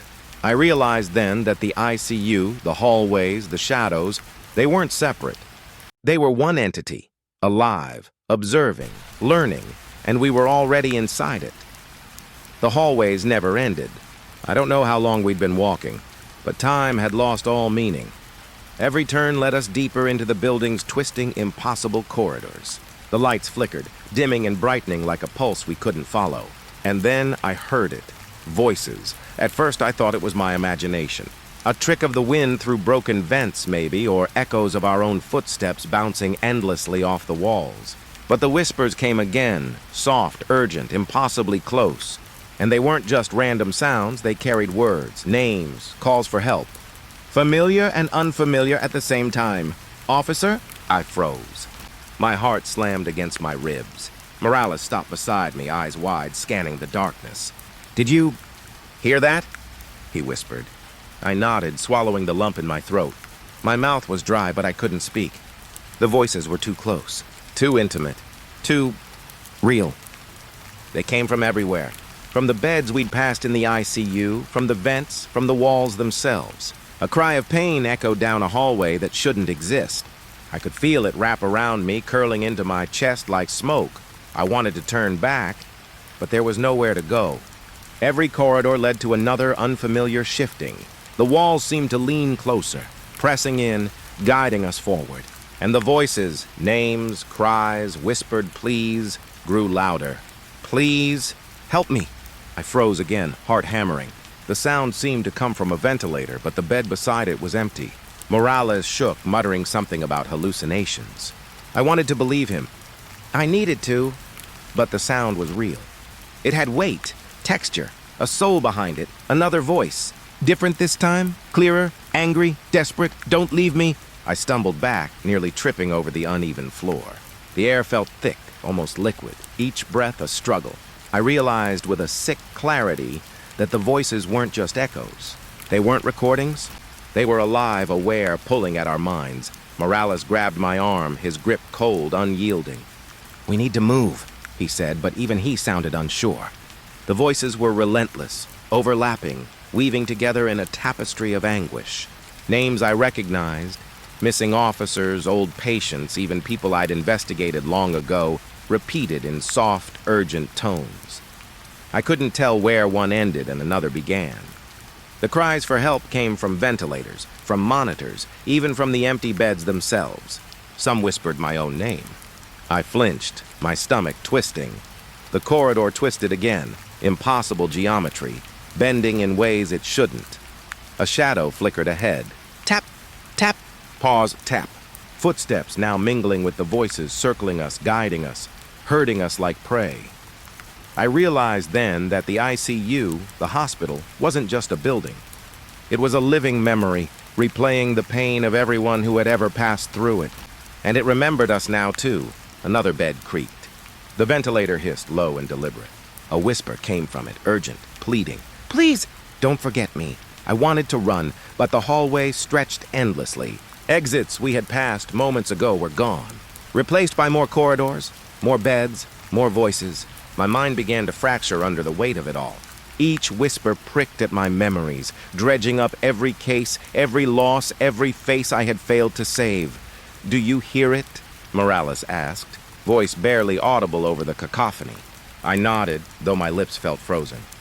The voices weren't just around us. They were inside us, inside my skull, intertwining with my thoughts, twisting memories into new forms of fear. A ventilator's tube shifted, moving on its own. I jumped back, heart hammering. The machine hissed, and a new voice cut through the chaos. Clear, commanding. Stay! I froze. It wasn't Morales, it wasn't me. It wasn't human. The sound reverberated in the walls, in the pipes, in the very air around us. It was a voice without a mouth, a presence without a body, and it wasn't inviting. We moved forward cautiously, each step measured. The walls seemed to pulse with the rhythm of the voices, vibrating faintly under my fingers. Names I hadn't heard in years repeated in whispers, calling, accusing, pleading. Faces flashed at the edge of my vision, vanishing before I could focus. A figure appeared at the end of the hallway, taller than a man, faceless, gliding silently. Tap, tap, pause, tap. Its steps synchronized with the voices, as if each cry and whisper was part of its rhythm. I could feel its attention on us, marking every reaction, learning our fears. We rounded a corner, and the whispers shifted, changing tone. Some desperate, some angry, some pleading for help I could no longer give. My chest ached under the pressure. I wanted to cover my ears, but the sounds came from inside me as much as outside. A door creaked somewhere nearby. We stopped. The voices intensified, almost frantic now. Morales shook, wide-eyed. "We shouldn't be here," he muttered. The truth hit me like a punch. I had known it before he said it. We weren't meant to leave. Not while the voices remembered us. Not while they still had hold. I pressed myself against the wall, listening. One voice stood out, clearer than the rest. Familiar. My pulse froze. It was a voice I hadn't heard in years. An officer I had known. Disappeared. Missing. The ICU hadn't forgotten him. And now it remembered me. Help me.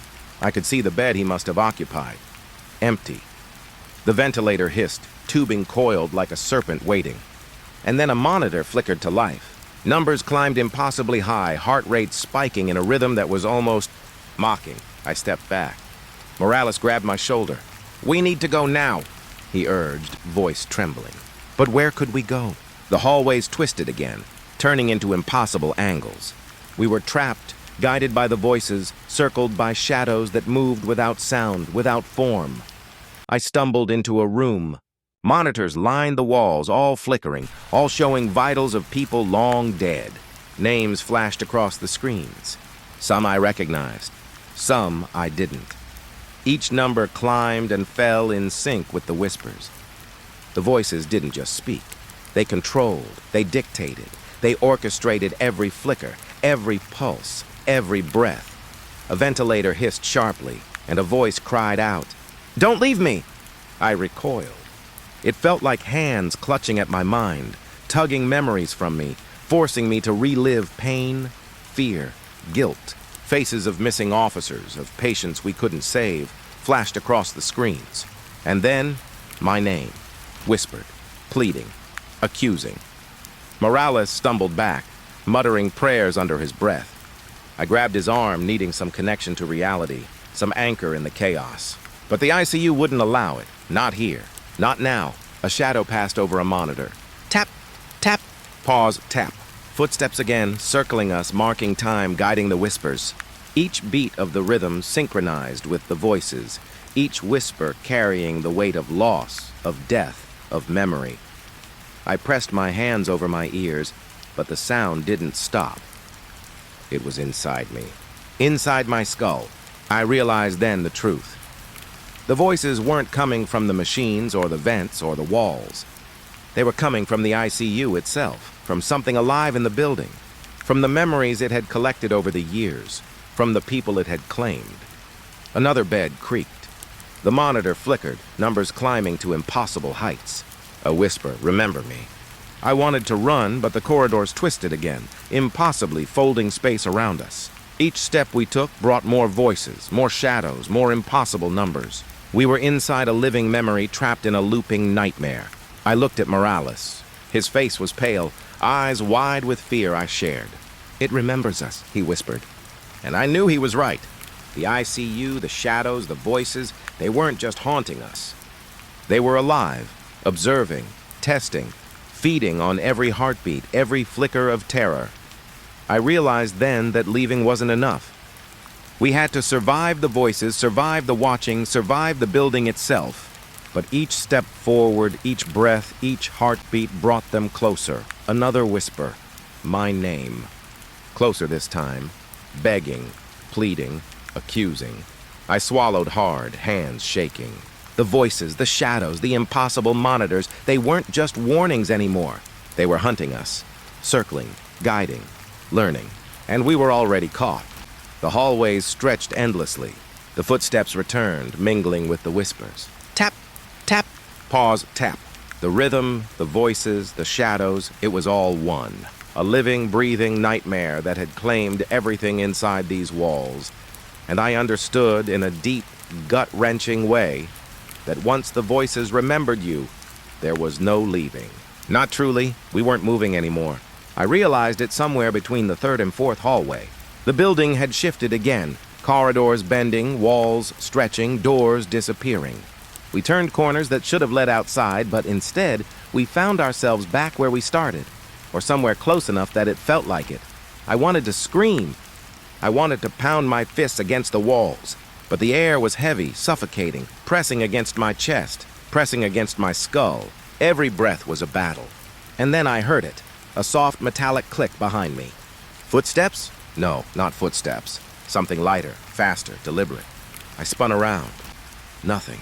Just the flickering light reflecting off the peeling tiles. Morales whispered something, but I couldn't hear it over the sound of my own heartbeat, which felt deafening in the silent, shifting hallways. I realized we weren't alone. We hadn't been alone for some time, but now the presence was closer. I could feel it breathing around us, molding the space, shaping the corridors to trap us. Every exit we had seen was gone. Doors became walls, hallways stretched endlessly. The floor tilted under our feet, subtly, impossibly. My stomach twisted. We were trapped. I pressed my back to a wall, trying to calm myself, trying to think. The monitors we had seen in the ICU flashed through my mind, numbers climbing impossibly, hearts beating in rhythms that made no sense. And now the building itself was echoing that pulse. My chest thudded in response. My mind was starting to fracture. I heard a soft whisper from behind. My name. Clear. Familiar. It came from a bed that shouldn't exist, from a ventilator that wasn't there a moment ago. My legs shook. Morales reached for me, but I pulled back instinctively. I didn't want contact. Didn't want someone else to feel it too. The shadows were growing bolder. At the edge of my vision, a figure glided along the wall. Faceless, impossibly tall, moving too smoothly. It stopped whenever I turned fully toward it. Always just out of focus, always just beyond reach. And the voices, they were everywhere now. Whispering names, pleading, crying. Echoes of people who had vanished in this city, in this hospital years ago. We moved forward, though the floor under us seemed to twist and rise, each step a gamble. Tap, tap, pause, tap. Footsteps circling us, synchronized with the whispers. I realized it wasn't just the shadows that were alive. The building itself was watching, feeding off our fear, orchestrating the shadows, the voices, the lights, even the sound of our own heartbeat. A door creaked somewhere to our left. We froze. The footsteps stopped. Silence, then a soft whimper. A cry from a ventilator. Names. My name. I swallowed hard. The ICU wasn't just a place. It was a predator. Patient, deliberate, and cruel. I looked at Morales. His face was pale, sweat gleaming on his forehead. We can't leave, he whispered. I nodded. I knew he was right. The corridors had swallowed the exits. We were trapped, not just physically, but mentally, spiritually. The building was rewriting itself around us. Another shadow appeared, gliding along a wall that had been solid seconds ago. Tap, tap, pause, tap. The rhythm, the echoes, the whispers, they were all part of it. A living, breathing trap, collecting memories, fears, the essence of those who entered and never left. I pressed myself against a wall, shaking. The whispers intensified. I could feel them crawling under my skin, curling around my thoughts. Faces appeared in the flickering light. Missing officers, patients, people I had known and lost. They were everywhere, watching, waiting, pleading, accusing. A monitor flickered to life in the hallway. Numbers climbed impossibly high. Heart rate, blood pressure, oxygen levels. Names I recognized, dead, missing, flashed across the screen. I felt my stomach twist. This wasn't just a memory. It was alive. Recording. Waiting. Morales stumbled back, clutching his head. We can't stay here," he shouted. His voice cracked. I wanted to respond, but the whispers drowned out all sound. The walls themselves seemed to pulse in time with the voices, bending, stretching, shaping the hallway. I tried to call out, but my voice was trapped, swallowed by the building. Even the radios were dead, phones useless. The ICU had claimed the world outside, claimed all connection. We were completely terrifyingly alone. Another shadow passed before me, gliding along a wall that had been solid just seconds ago. Tap, tap, pause, tap. The rhythm was maddening. I wanted to run, but the hallways twisted impossibly. Stairs appeared where none had been. Ceilings dipped low to force me to crouch. Every movement we made seemed predicted, anticipated, measured. I stumbled into a room filled with beds. Monitors flickered, all alive, all impossible. Names flashed, numbers climbed, heart rates surged to impossible heights. And then voices, loud now. Screaming, pleading, whispering, calling. Each one layered over the other. I felt my mind start to break under the weight. A bed shifted. The ventilator hissed. I froze. A pale face appeared, impossible, staring at me. It was gone before I could focus, leaving only the whisper, "Stay." I backed away. The hallway twisted again, turning impossibly. Exits we had seen moments ago were gone, replaced by more corridors, more beds, more impossible angles. The building itself was alive, reshaping, guiding us, trapping us in its endless nightmare. The footsteps returned. Tap, tap, pause, tap. They circled us, synchronized with the whispers and the shadows. My chest ached. I realized then that we weren't just trapped physically. We were trapped mentally, emotionally, spiritually. Every heartbeat, every breath, every flicker of fear fed it. Morales grabbed my arm. "We have to keep moving," he urged. But moving was impossible. The corridors twisted around us. The exits disappeared and reappeared like a cruel joke. The shadows glided along walls, ceilings, floors, always just out of reach. I pressed myself against a wall, trying to calm my racing mind. The whispers grew louder, overlapping, weaving together into something I could no longer separate. Pleading, accusing, crying, screaming, voices of people who had vanished here, people I had lost, people I couldn't remember until now. And then, a new whisper. My own name, clear, intimate, close. I shivered. My name had never sounded so heavy, so full of intent. The ICU remembered me now. Not just my presence, but my fear, my failures, my guilt. Every misstep, every case I couldn't solve, every face I had failed to save, it all echoed back at me. Another shadow appeared, gliding silently along a wall. Tap, tap, pause, tap. Each movement synced with the whispers, with the monitors, with the air itself. I realized then that the building was alive. Not just the ICU, not just the rooms, not just the machines. The entire hospital was conscious, watching, learning, waiting. We moved, though each step felt heavier than the last. The floor tilted, walls closed in, corridors stretched impossibly. Tap, tap, pause, tap. The rhythm followed us, marking time, marking fear, marking life. A door creaked behind us. A whisper followed, "Don't leave." I stumbled back, gripping the wall. My mind raced. Every instinct screamed to escape, but there was no escape. Not here, not now. The ICU had rewritten reality itself. The corridors, the rooms, the shadows, the voices, they were all one entity, one living trap. Morales shook his head. "We're trapped," he muttered. His voice broke. I nodded. It was undeniable. The building had claimed us. Every exit disappeared. Every path led us back to the same impossibly twisting hallways. I pressed my hands over my face, trying to block it out. The whispers grew louder, closer, inside my head now. Names, cries, pleads, accusations. Faces flashed at the edge of my vision. Shadows glided along the walls, gliding through the floor, disappearing into ceilings that didn't exist a moment ago. Tap, tap, pause, tap. The footsteps circled us relentlessly, synchronized with the voices, synchronized with the monitors, synchronized with our own hearts. I realized with terror that we weren't just being watched. We were being cataloged, measured, tested, broken. The ICU had taken everything from those who had come before us. And now it had us. I looked at Morales. He was pale, shaking, muttering prayers. But it wouldn't save us. Not here, not now. The building had claimed us. Already, a shadow passed directly in front of me. Faceless, taller than any man. Tap, tap, pause, tap. The rhythm, the shadows, the whispers, they were all part of the same thing. Alive, patient, hungry, waiting. I realized then, with a deep gut-wrenching clarity, that we weren't just trapped in a building.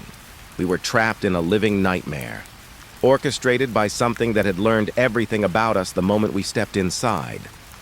And there was no leaving. The corridors stretched endlessly, twisting and bending, but I didn't care anymore. I was exhausted, hollow, my mind fraying at the edges. Every step we took had led us deeper into the ICU's nightmare. The walls pulsed faintly, like the building itself was breathing, alive, waiting. I could hear the whispers still, low, insistent. Names and cries interwoven with the rhythm of footsteps that were no longer our own. They circled us, always just out of reach, always teasing, always reminding me that we were trapped. I wanted to scream, but my throat felt full of lead. My voice had abandoned me long ago. Morales was beside me, or at least I thought he was. I reached for him, and my hand met only air.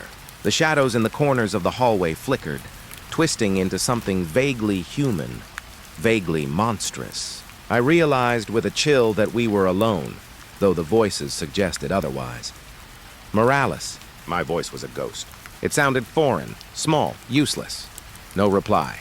Only the whispers, pleading, accusing, crying. Names, our names, echoed endlessly. I stumbled forward. The lights flickered violently, shadows leaping across the walls, crawling along the ceiling, gliding along the floor. Every surface was alive with motion, with presence. The monitors we had seen earlier flickered in the distance, numbers climbing and falling impossibly. Heart rates, blood pressures, oxygen levels, all impossible, all wrong. And then, silence. For the first time since we entered, the footsteps stopped. The whispers faded to nothing. The lights held steady. The hallway stretched, empty, sterile, untouched. No shadows, no voices, no pulses. I blinked, tried to focus. The ICU looked normal, almost calm. I took a step forward cautiously, and then another. The world felt impossibly quiet, unreal in its stillness. I wanted to believe it was over, that we had survived. But deep in my chest, something churned. A premonition, a warning. This calmness wasn't freedom. It was preparation. I turned another corner. The hallway stretched endlessly, empty, silent. And then I noticed it. No doors, no beds, no monitors. Nothing. The ICU had vanished, leaving only walls and light, empty and sterile, as if it had never existed. I reached out, touched the wall, but it was cold, solid, unyielding. My hands shook. My mind raced. Where were we? Where was Morales? Where were the shadows, the whispers, the impossible monitors? A sound, soft, beneath my feet. Tap, tap, tap. Footsteps. Mine? Someone else's? I couldn't tell. I spun, searching the emptiness. Nothing. Only silence.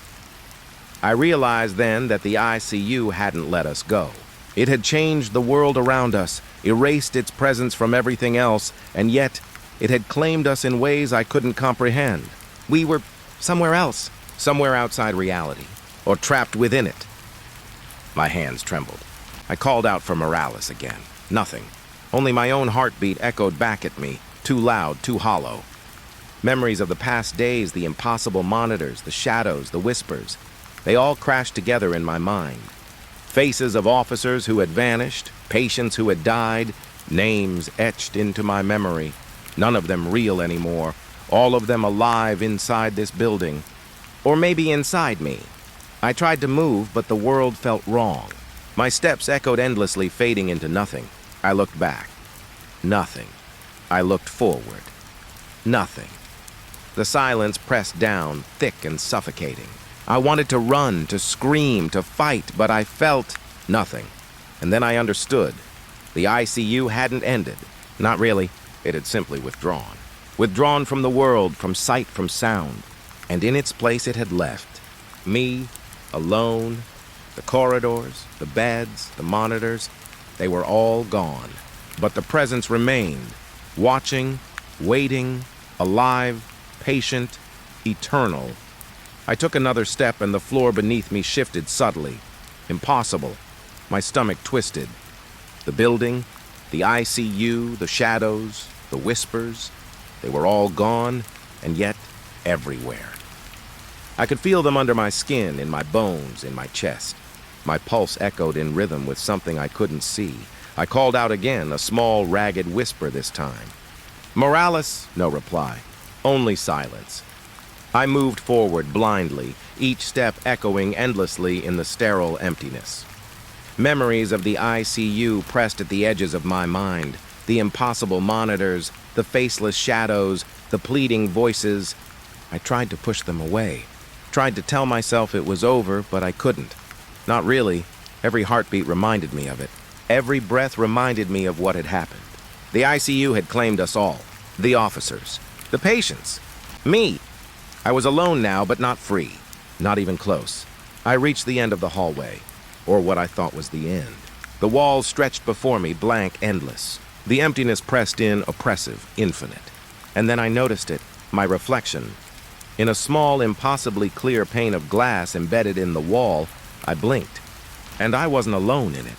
A shadow stood behind me, faceless, impossibly tall. Tap! Tap! Pause. Tap. It didn't move, yet it filled the reflection. I turned. Nothing. The hallway stretched endlessly, empty. But the reflection remained. The presence. Waiting. I backed away slowly, heartbeat thundering. The whispers returned, low, distant at first, then growing louder, pleading, accusing, calling my name. Each voice intertwined with the rhythm of my pulse. The walls seemed to breathe again, shadows flickering at the edge of my vision. I realized then, fully, that leaving was impossible. The ICU didn't just trap the body. It trapped the mind. It trapped the soul. Every officer who had vanished, every patient who had died, every memory I had tried to bury, they all existed here, in this impossible space, folded into the building's consciousness. And now I was part of it. I called out one final time. Morales, no reply. Silence. Only the steady, impossible rhythm of my heartbeat echoing back at me, synchronized with something I couldn't see. I took another step, and the hallway shifted subtly, bending impossibly. The walls pulsed faintly, as if alive, as if sensing my fear. I realized with a hollow clarity that the ICU wasn't over. It had simply retreated, waiting for the next intruder, the next victim. I stumbled forward. Tap! Tap! Pause. Tap. Footsteps echoed behind me, though no one was there. Shadows flickered at the edge of my vision, always just out of reach. Whispers drifted through the empty corridors, carrying names, pleas, accusations. All of them real, and all of them part of this place. I turned another corner, and the world fell silent again. Empty, sterile, endless. I was alone. Truly alone, or so it seemed. I collapsed against a wall, hands shaking. The emptiness pressed in, heavy and suffocating. I thought of the officers who had vanished before us, the patients whose cries had echoed through these halls, the impossible monitors, the faceless shadows. And I realized they hadn't really left. Not fully. The ICU had claimed them. And now it had claimed me. I wanted to scream, but my voice was gone. I wanted to run, but there was nowhere to go. I closed my eyes, trying to block out the memories, the impossible knowledge, the shadows, the voices. And then... silence, absolute, total, terrifying silence. I opened my eyes. The hallway stretched endlessly, empty, untouched. No shadows, no whispers, no monitors, no voices, no footsteps. Only me, and yet I knew it was still there, waiting, patient, alive, eternal. I stood, trembling, and took a step forward. And another. And another. The corridors stretched endlessly, and I realized something I could never unknow. The ICU would never let me go. It had claimed us all, and now it had claimed me. The world outside no longer mattered. The exits had vanished. The city, the streets, the sun, the sky, it was all gone, irrelevant. There was only this endless, impossible building, this living, breathing nightmare. And as I walked, each step echoing endlessly in the sterile emptiness, I knew the truth. We were never leaving. Not really. The ICU would wait. And it would remember always